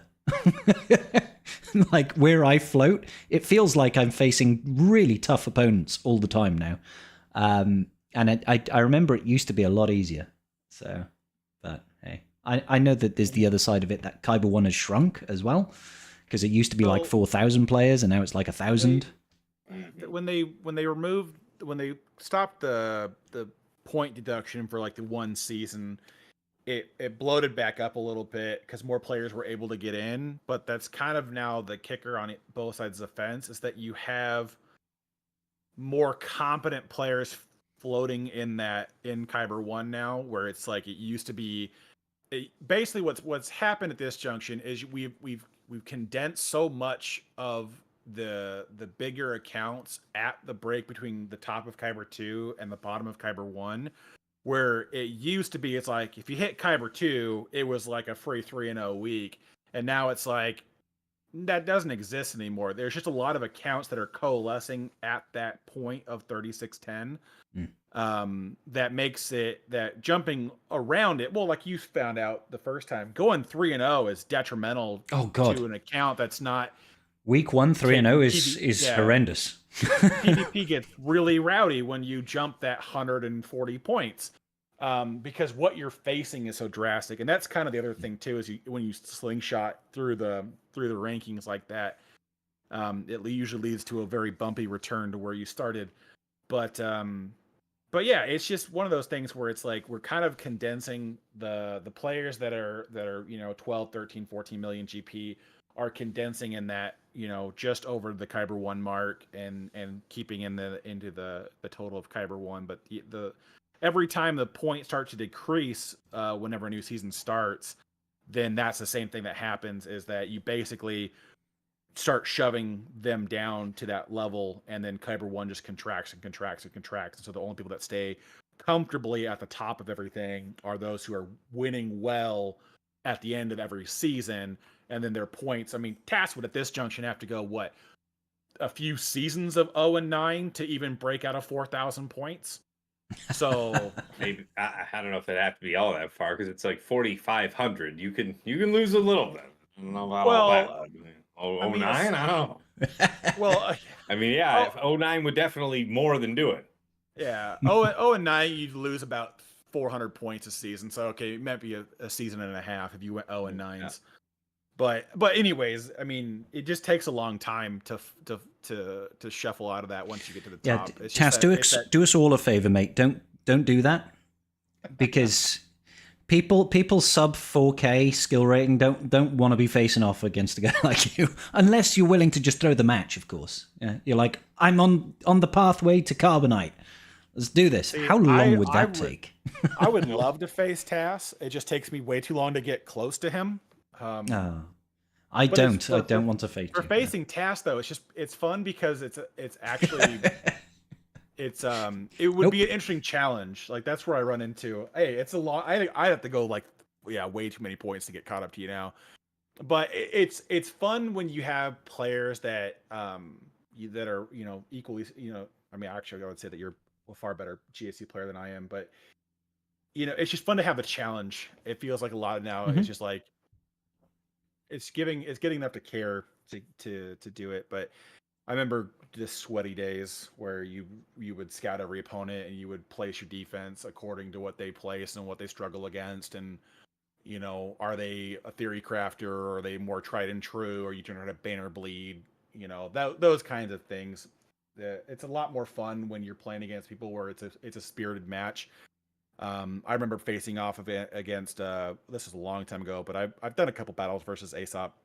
And oh God! The conversation in between the two of us while we're messing around, it's just informative. Like I know I'm gonna lose. The guy's got so many things I can't even touch, but the dialogue, the going back and forth, it's a good spirited match. I feel like when you're don't know who you're fighting, it just gets the frustration levels rise quicker. You don't learn as much. So even if I was just there to get spanked by Tass, it would be fun for me because I would learn so much throughout the process that would make it interesting for the experience alone. I love the opportunity. One of the reasons why I want to see the game continue to grow, and I know we were questioning earlier. I know you were saying, Scribe, earlier. You wonder actually how many new players are coming into the game. Yeah. I know there's got to be a few folks out in the audience that do know, because there's more than a couple people that have a finger on the pulse of the sensor tower data for I've seen that a couple of daily times. users and stuff like that. So I wonder if somebody in the chat could inform us of that. But I'm hoping that the game continues to grow because I want to see new faces up at the top. Obviously, I get delayed from seeing some new faces by how often I'm seeing Erodiums. It's almost always one a week. Yeah. It's rare that I'm getting 3 real matches on any given week. And so what that also unfortunately results in is anybody who's a regular viewer of my stream knows that it's pretty much a meme now.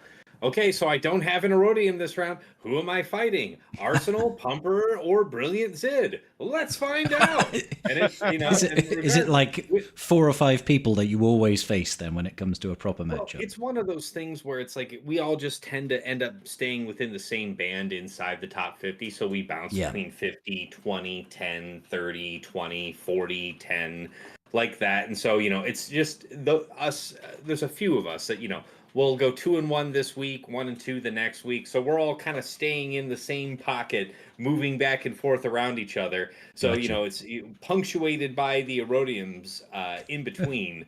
So it's like the old Looney Tunes meme, if you know it, like the sheepdog walking up to the punch clock. Hello, Ralph. Hello, Fred.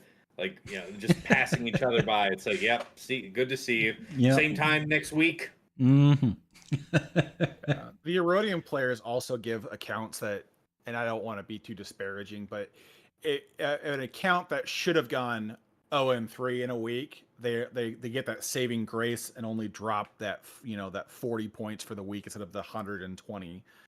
And so it's kind of one of those things where the Erodium bug elevates some players as well. It would help rotate the cycle of who's still at that top level if you didn't run into them. I know it's even saved my bacon a couple of times where it's just like, well, I know if I go 0-2, I know my last fight's Erodium and I don't have to do anything to try to win that one. So, the poor guy with 4 million GP facing me, it's like my front wall, he's just gonna laugh at and be done. So you mentioned something I actually resent is that you now have so many Erodiums in the top 100 or whatever like that, that they legitimately fight each other in these brackets, right? I hadn't thought about that. They can remain relevant in Kyber 1. Yeah, you'll have one or two pairs of them square up and fight, and it's like, I resent that for either of you winning is an option. Both of you should lose. Get the hell out of here. You should both lose. Good day. I don't want to see one or either of you here next week, because you'll see some of the same names, and you'll sit there, I'll be goddamn, why am I looking at this same Erodium again? And it's because he fought and beat an Erodium last week. What are we doing here? I had that in 3v3. Not the last week, but the previous week. The bottom two players were a 4 million and a 6 million GP. So they didn't fall out. But the thing is, too, the Erodium bug just keeps scaling with the top end of Kyber 1's GP. So getting somebody who joins Kyber 1 as an Erodium player with 4 million GP with 4,700 points, it's going to take them a minute to get the hell out of even the top 10, because, you know, that's the disparity between the ratings, right? Is like, you know, the top end of is like, can be up to 4,700 points, but then, you know, top 50 could be barely clearing, you know, 4,100 or 4,200 points. And so that just to get them to drop out of that takes them a minute of just nothing but losses. I can't help but feel like, could you imagine if this was like an esports game that covers top end leagues, and it's like, and here we are, the top 20 of Kyber, and we've got two players at 4 million GP facing off, and you're like, what the fuck is going on here? Who's going to win this battle of the Titan? I mean, if it wasn't an esport game, I think the bug would have been fixed already, to be fair. But it's just funny to think about, man. Jesus. Yeah. You know, it's like you show up to the boxing match. You know, you wait through all of the lesser cards for the night. You make it to the title match, and instead of, you know, the two heavyweights going at it, it's a couple of toddlers in pads and a helmet. It's Jake Paul and Mike Tyson. Oh god. But to round a little bit more specifically into the second part of your question you asked a little bit ago, when it comes to GAC, the improvements there, the short answer, which nobody likes, is like for 5v5 specifically, is get us up to 15 teams, which nobody likes the idea of spending more time inside of the game mode, but streamers like it. You have to do something to stretch rosters a little bit, because you just don't have a threat unless there's a datacron that makes, you know, slapping Lord Vader with Maul and Starkiller and Malicos on a team a viable threat. Then, you know, you can power condense really hard, but most of the time you just don't have that level of power condensing that makes it make sense. But it's the same problem. It's just adding more teams doesn't really do much with their rate of delivering new teams to the battlefield, and I don't know if that's exactly the best way to solve it, but it would at least add more challenge to the area by having to go a little bit wider on what you use to attack with. This is a weird thought, but what about having waves in GAC? So in the same way we have PvE waves, how about a team, you essentially set a tag team. So you kill the front wall, say it's JMK Cat. Behind it, you've got Lord Vader Maul. But it only goes once you've cleared the front team. So each team you face is essentially two teams. But the element of strategy comes by, what can I throw in that will beat both of these? Is that something that could happen? Would that be any fun, or would that just be awful? You would just start overkilling. You would start overkilling everything, and your defense would be about picking as far opposite counters as you could to pair together. The front wall would have to be like a dichotomy to what you have on the back wall, so that countering both would be near impossible. You'd have to completely overkill. It would be an awful toxic mess that would probably drive players to quit in droves. I'm having that 1,000-yard stare. Vietnam. I see the napalm. I'm hearing "Fortunate Son" in my ears. Thinking about the defense that Aesop's going to set, where it's two concentrate defense teams, one in front of the other, and you get to take one team against that, and that's like a you problem, man, because you ain't getting through that second team. Best of luck to you. And the funny thing with that is there would be like no way to go into that, kill half the team, and not preload the backwall team. So, like, if you can't kill both of them, the backwall team is always going to be preloaded. And that would just suck with some teams. Like, Yeah. I'm glad I suggested it. It'll be in CG's next update now. You know, one of the practical things that there's been many good suggestions from the community over the years for what we could do to help Grand Arena, and of course, you know, some amount of board expansion in a way is required, right? You can't keep adding new teams, pushing the power creep of the game, making these newer teams outclass the older teams. What does that mean on a board of a certain size?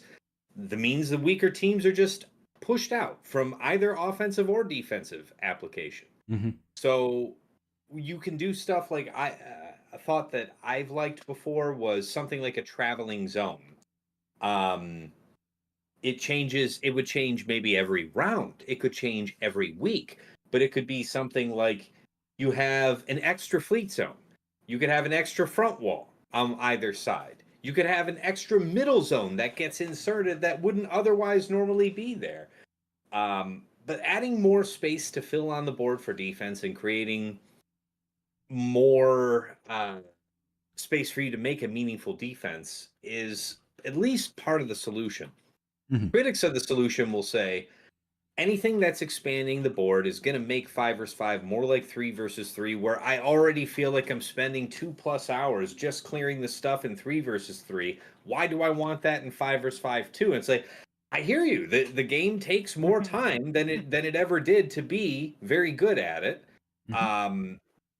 I respect that, but on the other hand, like, do you want to get value for the stuff that you've built up over the years? Like, do you want to have the space to have some nuance in your defense? Or are we all going to end up setting the same Slacker Ufus and Lord Vader Maul Malicos? Like, you know, what does the concentrate meta look like as an alternative?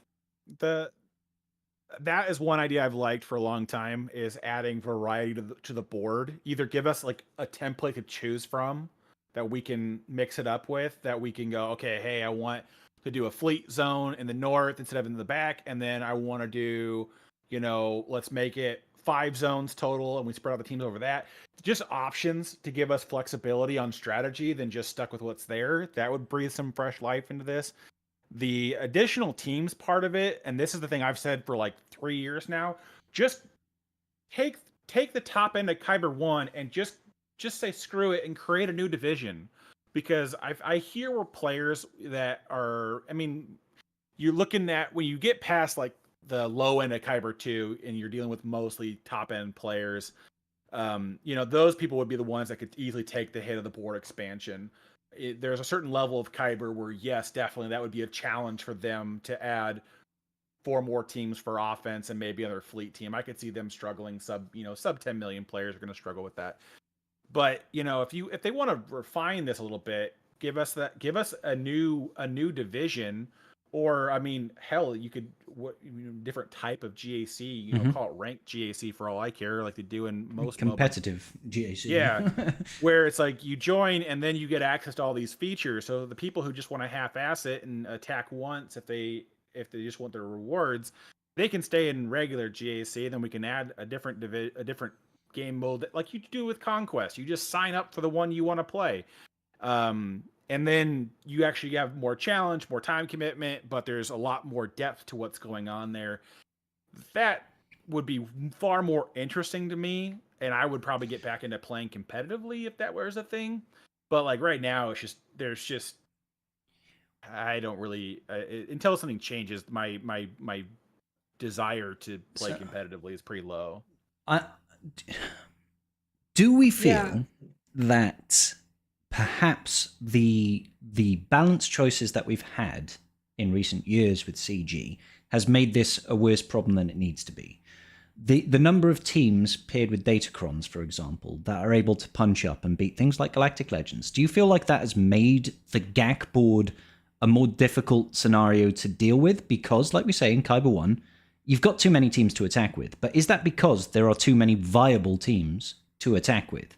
and not enough viability placed on defensive teams, such as should a GL really be beaten by 6 different marquee teams with the right datacron? I think that any complaint that you might have about mechanics, about should it be that something like a Galactic Legend has 1, 2, 3 plus non-GL counters, is that right? I don't know that bothers me, because let's assume that is the case. If that is the case, then it's only exacerbated by the truth of the power creep of the game. You can't keep growing the game and have the same size of board and not run into this problem. It's inescapable. Like, I think that no matter which way they chose to grow this game over the last several years, they didn't take into account how their own power creep would affect. I'm sure they thought about the meta, and that's what datacrons are for when they're considering how these things are going to get played. But I don't think that they had a clear vision of when or if they needed to do something with the board itself in Grand Arena.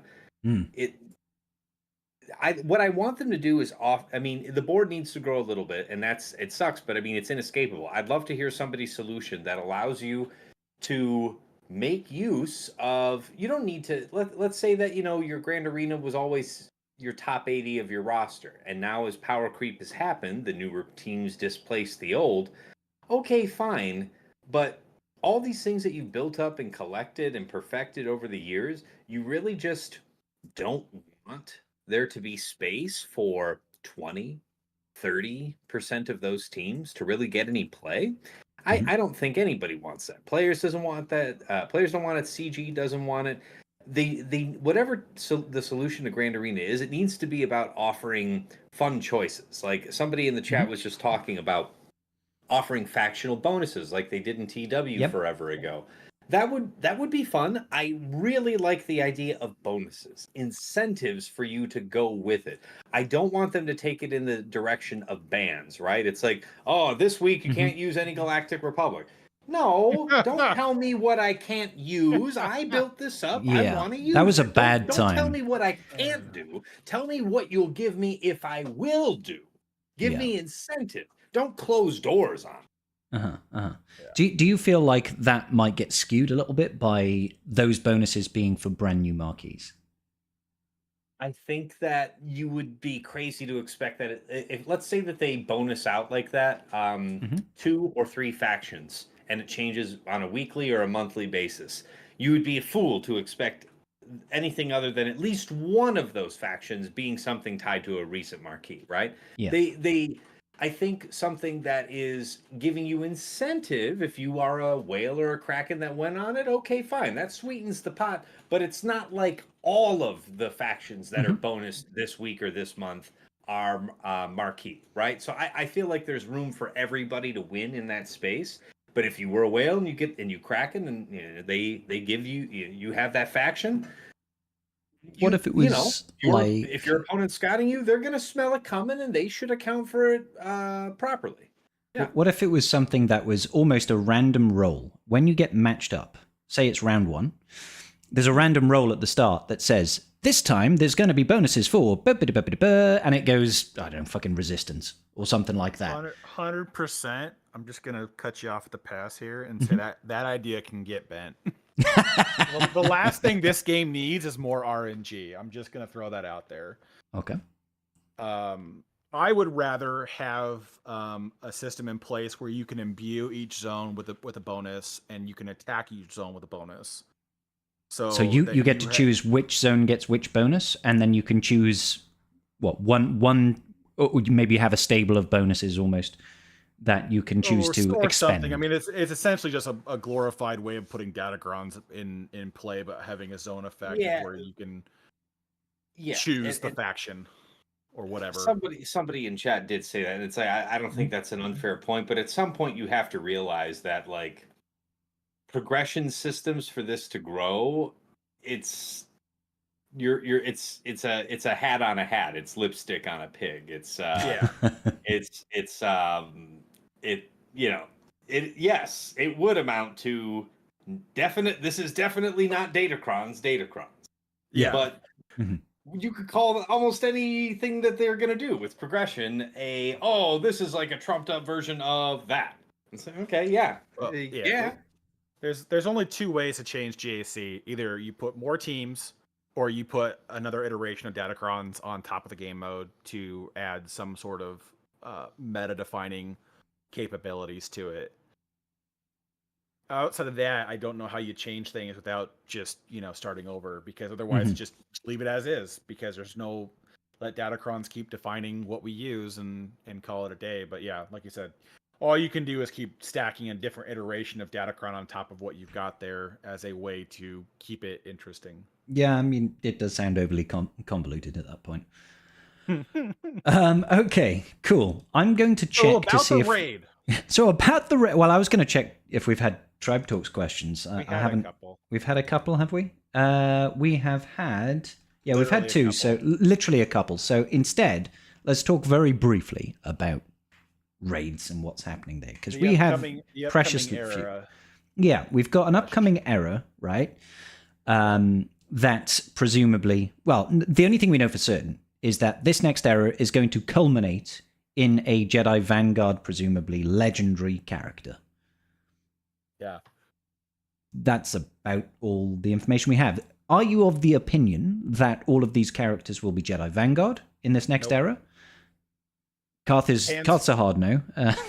Well, legendary and Conquest unit already on the team. If they did 5 more Jedi Vanguard units, what's the point?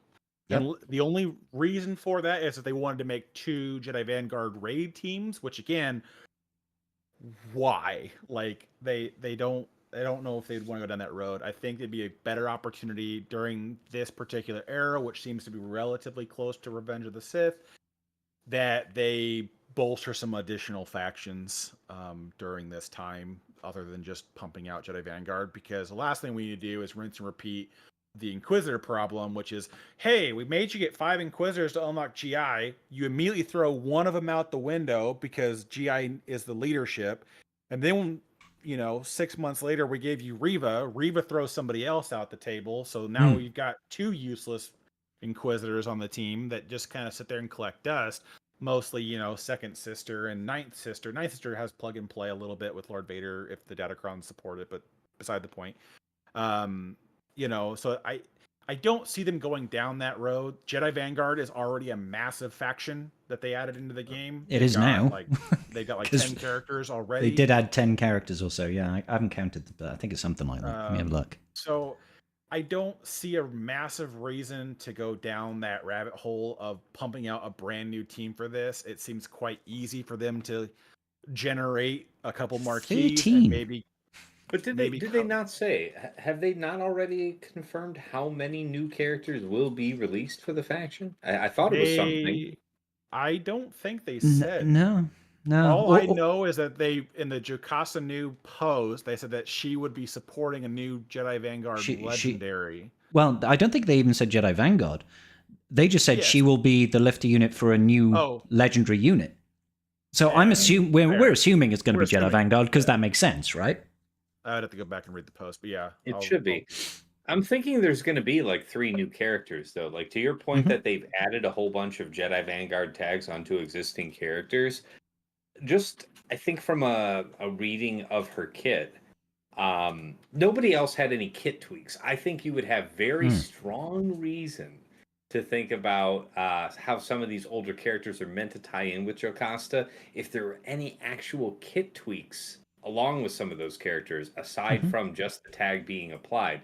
Which to me, like when they released Jocasta, they did specifically call out that, Kel's probably going to be with her. Kel's part of the equation, which suggests that up to 3 new characters for the 5-man team may be released. And I think that is likely the case because Jocasta has a really crazy kit, and I think what we've observed by looking at this last Bad Batch kit and then just how they designed Galactic Legend Ahsoka Tano's team and all of their kits, they come up with a team kit conceptually, right? Yeah. And then they think about how they want to divide that between 5 characters. So, Kel, maybe they don't have to add anything new. Maybe he really just, as he is, has a kit that naturally synergizes with whatever else they were trying to do with Jedi Vanguard and Jocasta. That they basically said, hey, I mean, this is kind of a no-brainer if you're looking for one.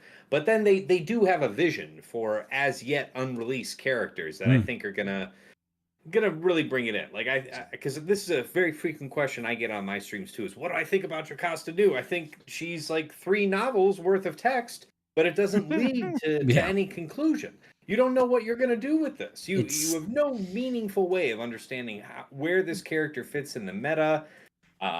It's just too soon. Well, the thing is like she's not the star of the show because she's not the leader. And the leadership usually gives you a lot of insight into how a team's going to operate. She's not the leader, and she's not even the legendary. She is the lifter towards the legendary. Now, you could argue maybe the legendary is going to be the leader of the team, but it's how do we infer what the team's supposed to do and the power level of the team if we've got no leadership and we don't know what she's supposed to be trying to enhance? So it's tricky. Yeah, usually somebody on a team has, especially if they want them punching up versus GLs, will have that mastery clause in their kit that gives you an idea. And she's pretty open-ended on a lot of her stuff too with the tag calls, because like Keller and Beck, with him being on the team, it's going to narrow down to specifically a lot of GR Jedi faction tag requirements. And I know it's the smallest of a tangent, but Lumi, her Omicron does play nicely with Jocasta's kit with the protection recovery and things of said nature. So there are chances we don't get that many Jedi Vanguards released to do this. I mean, they could do the same thing they did with Queen Amidala, where they just made the core 3 and shipped everything else out as plug and play and figure it out. So I guess the more pertinent question then from this is, if we can assume from this new era, from this new sector for Vanguard, Jocasta New, and all this business, right, that at most we get 3 new Vanguard. 1, what would be those 3 characters? And 2, what else do we get? Because we can get up to 3 other marquees in this upcoming section here. It would either be stuff for Empire or Separatist. I could see them going either way, depending on the side of the coin they wanted to go. I could see this as an easy time for them to bring in a marquee to prop up Vader a little bit more consistently, because we keep stealing everything that Vader's supposed to have. Piet lives with the Empire Imperial Troopers more often than not. Maul keeps wanting to go different places. CG has been oddly adamant about separating, Maul Mandos and making them a thing. The whole Zalbar Omicron straight out was like, don't take Canderous here. Leave Canderous where he's supposed to be, which is like, you're like, wait, and what do you Maul's mean? with Lord Vader. Yeah, so it's like they keep drawing these arbitrary lines up that kind of push me into an idea that it's a possibility we might see, like, this might be a Galactic Republic characters that they introduce, particularly ones like Sensentin or Argan Cole, characters that don't have very interesting lead up to the end of the fall of the Republic, but they were present.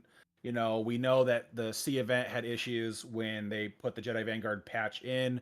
The assumption for that, of course, is that the characters from the that appear in the event are part of the updated kits, right? Or part of new they units. Introduced a new unit for that. That's happened a lot whenever they add a new faction tag or something else in the background. It messes up with the events because it's calling for tags that didn't get updated. Yeah. As part of the kit. So, I mean, that's where my head goes at it with it. They could throw in a couple Empire characters to build out different things for that. They could go and bring in some Separatist units to kind of buy some life into Trench or Grievous again.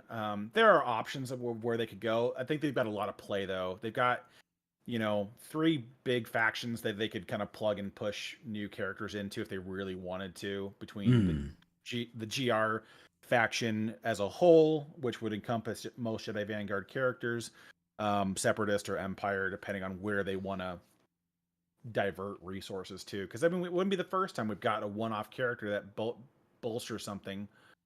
No. Look at Starkiller's requirements. They did phenomenal things for many teams. For one team, yeah, they make a team. But yeah, that's where my head's at. How about you, Tass? What are you feeling in terms of what could actually be outside of just Jedi Vanguard? What do you think we could potentially get? That follows up with this. Yeah, I mean, if they're trying to stay within this same era of the game, just other lesser known Old Republic characters, separatists, like Karthik already said. I mean, it depends on how devoted they are to this era of the game after they do Jedi Vanguard. My guess is they won't be. I don't see why they would. They finish up Jedi Vanguard and then they have the space to do whatever. They could do separatists, but I don't see that. Like, they're leading us in this direction because, like, look how we're going from Bad Batch now to Jedi Vanguard. There's no rhyme or reason why we're going from Bad Batch to Jedi Vanguard. It's just that's the next thing that they're wanting to grow in. And you can be confident that they're going to give us something that amounts to a full 5-man Jedi Vanguard team, but then they could go anywhere. I know that later this year, we're looking at the next season of Andor coming out. So we know that, towards the latter part of this year, that's just going to happen regardless of whatever else was coming out before it, right? So it's tough to say. Like, if you're asking who I want to see grown,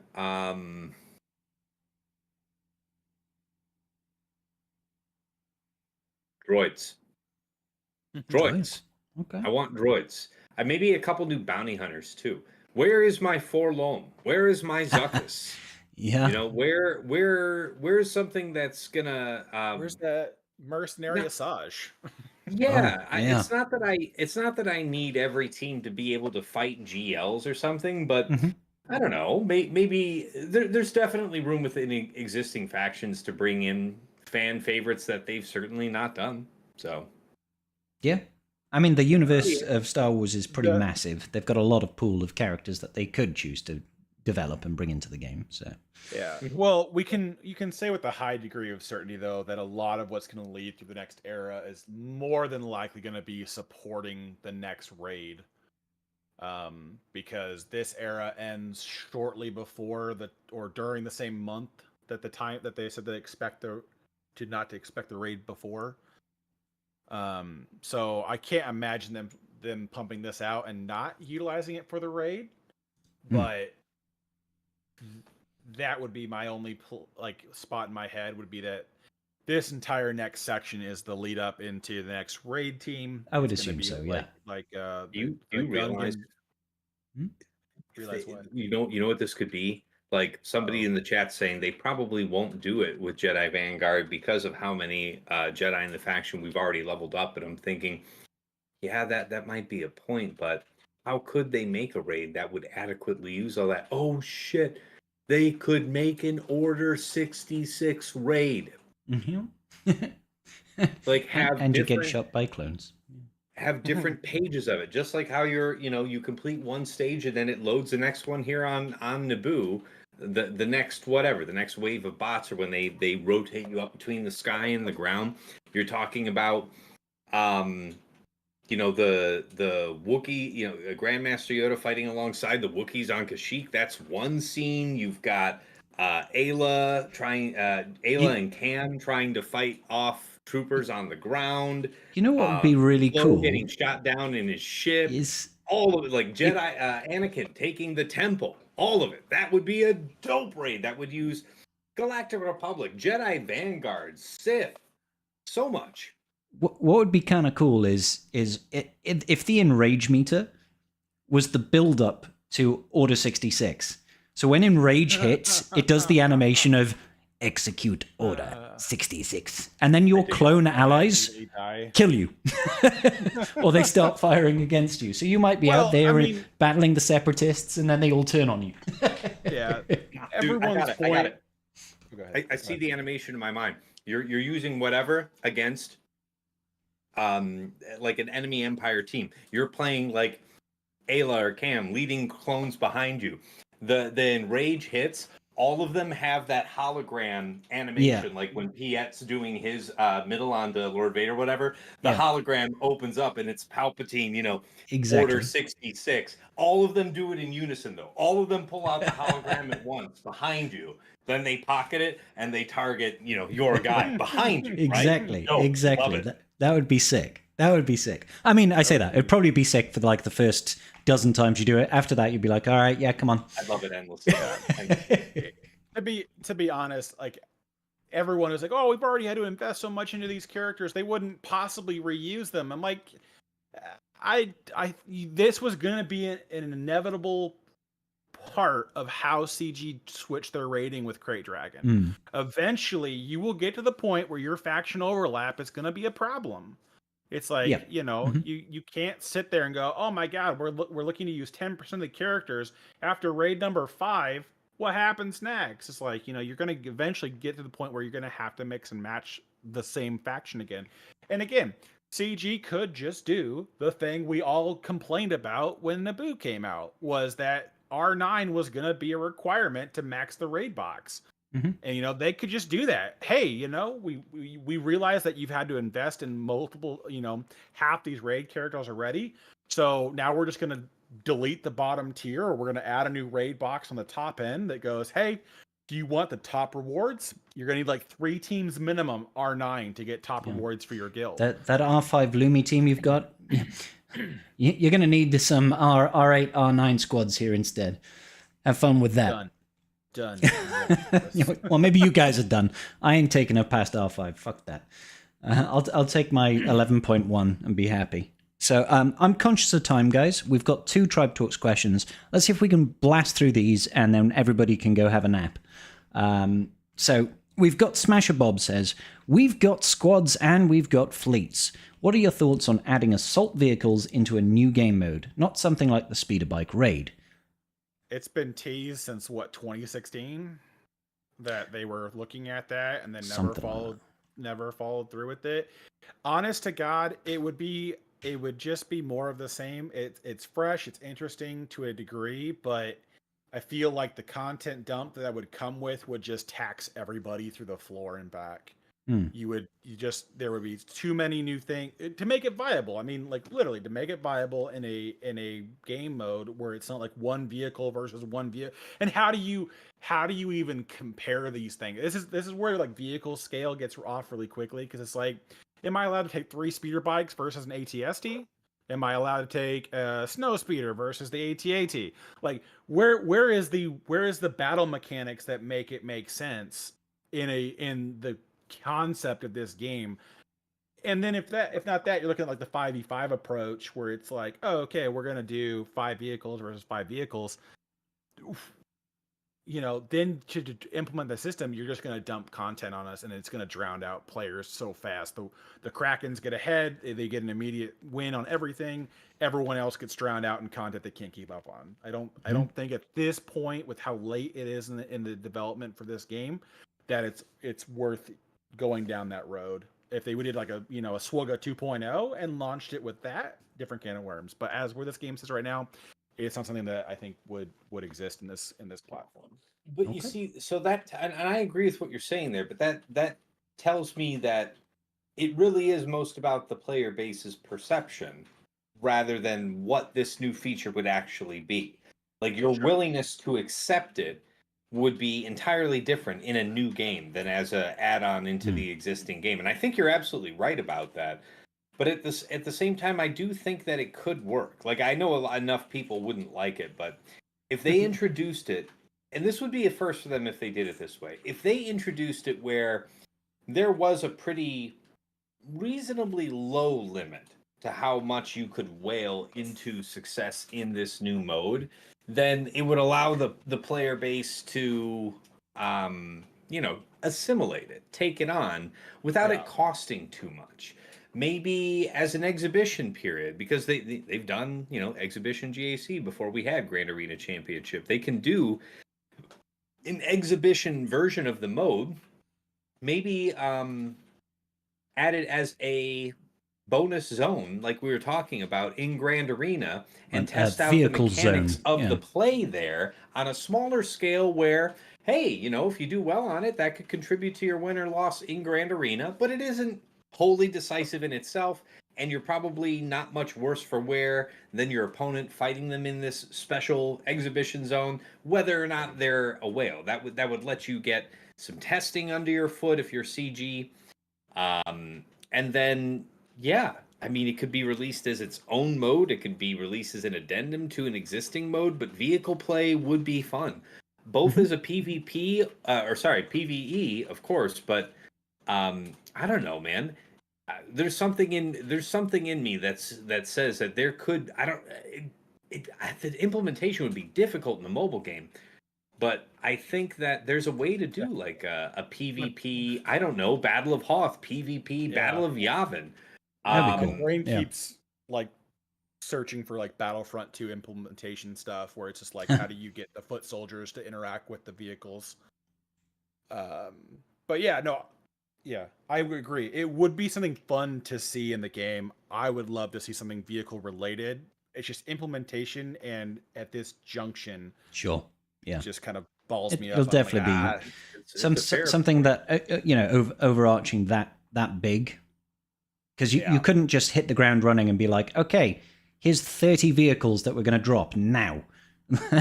Like they'd have to ramp up to it, wouldn't they? And how do you do that? They could respect your time and your money by doing with that exactly what they've been doing with the episodes system, right? It's like, Sure. look, this is what the next year kind of looks like, and you know, you plan accordingly. Like, you know, we could see that we were just talking about earlier here in the show about how releases used to be surprise, motherfucker, it's coming out tomorrow. Yeah. Like, and now as opposed to Balance. here's an actual release schedule, and you know, whatever you feel like spending the money on, you decide. You kind of can pre-plan that.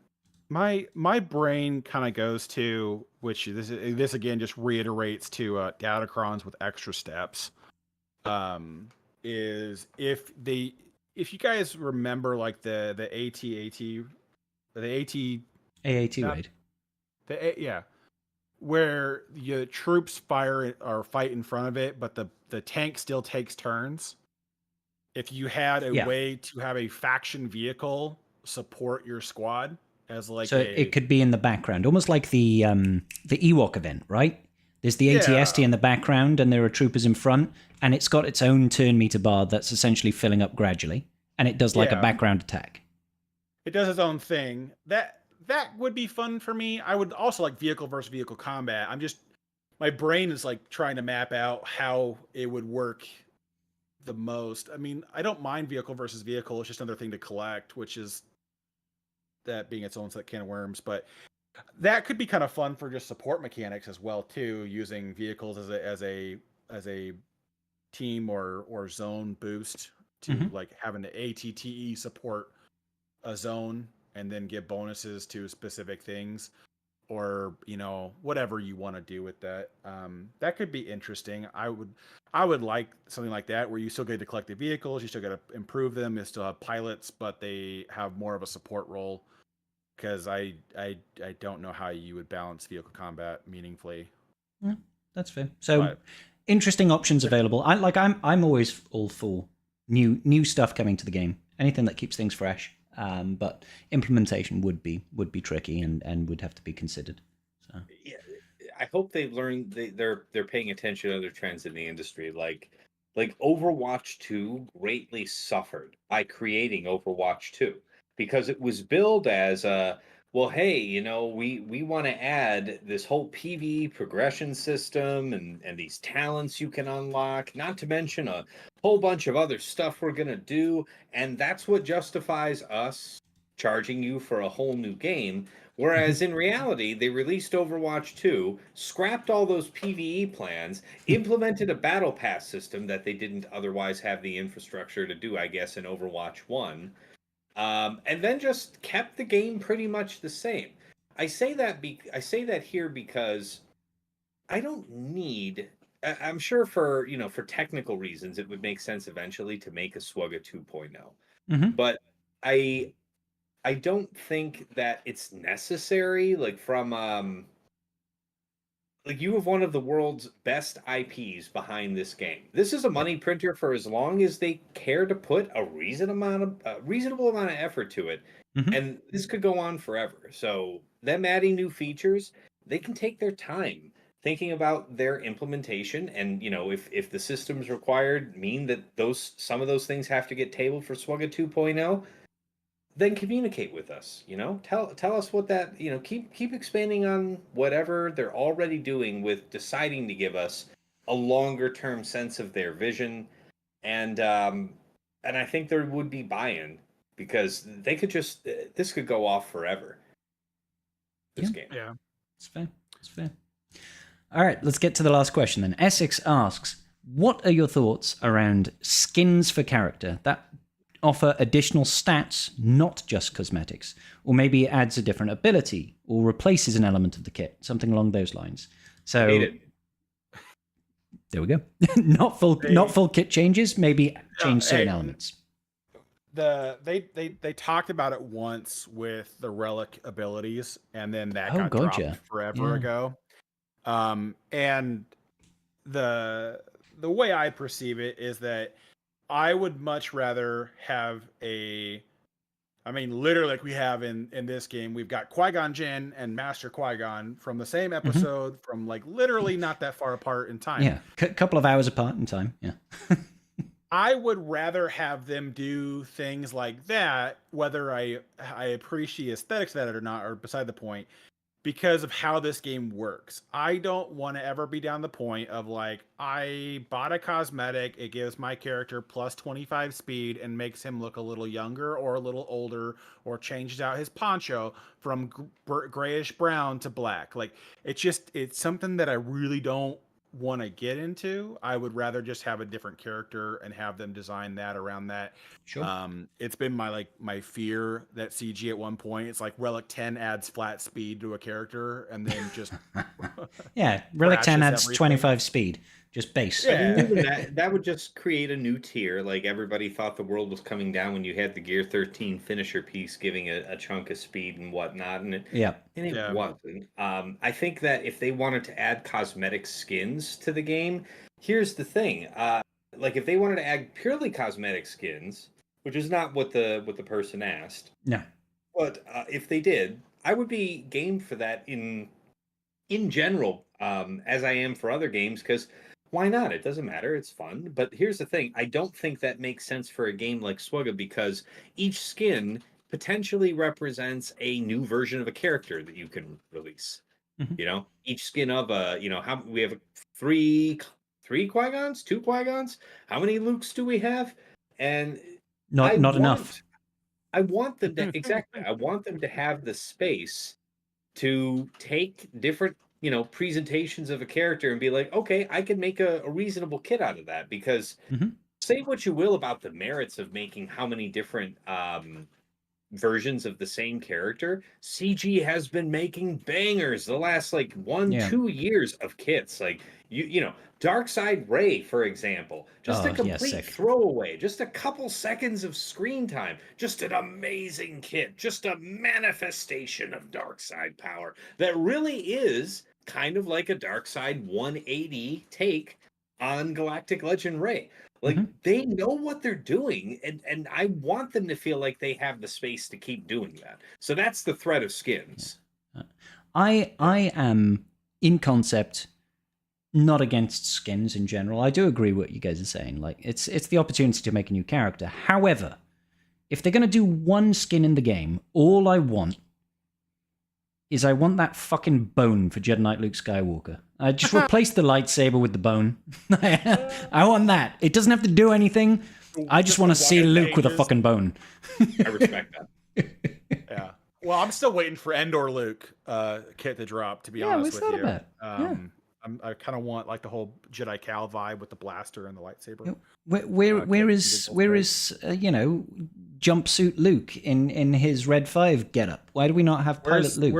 Where's Hero Han from the end of the series, where he takes off his vest and he looks slightly different than he did the rest of the trilogy?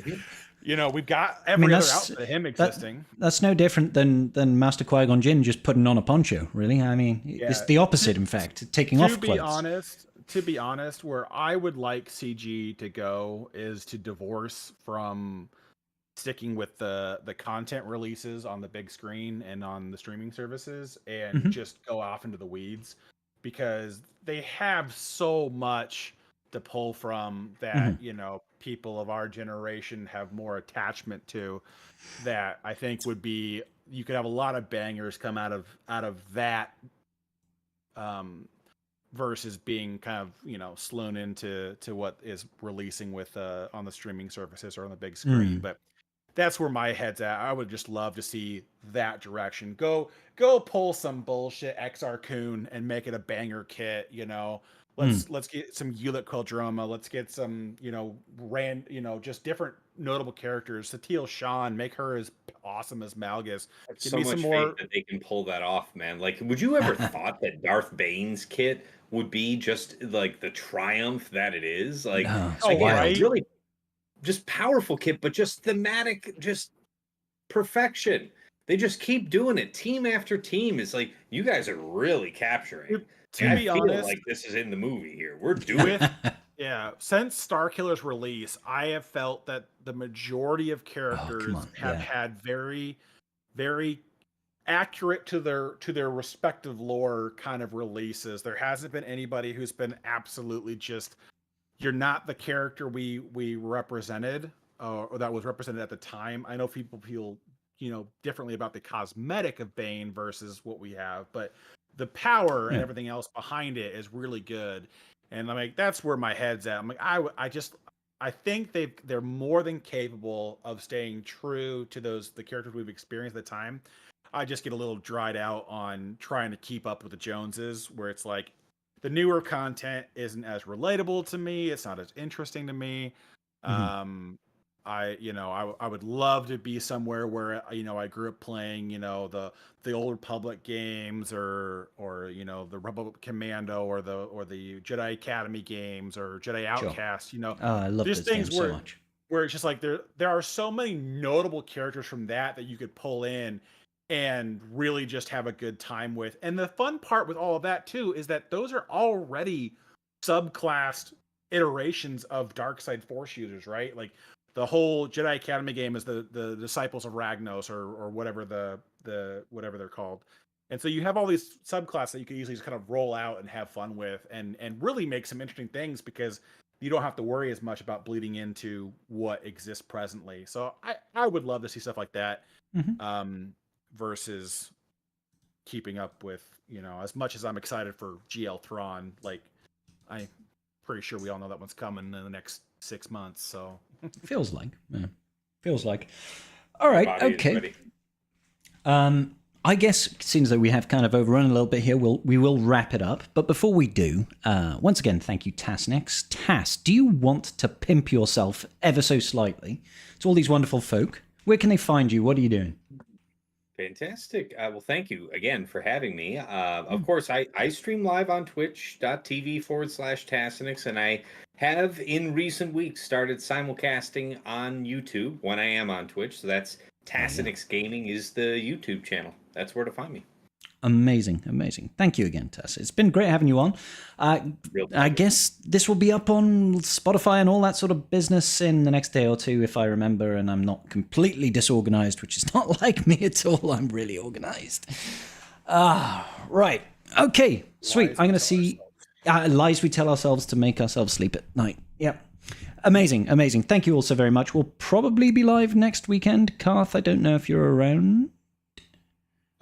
Oh, no, hang on. No, I won't be around next weekend. Next weekend in the UK is Mother's Day. So I probably won't be around. We might need to give it a skip next weekend. So, but it's been wonderful. Thank you both ever so much. And we'll see you all tomorrow for some more good streaming, I guess. Good night, everybody.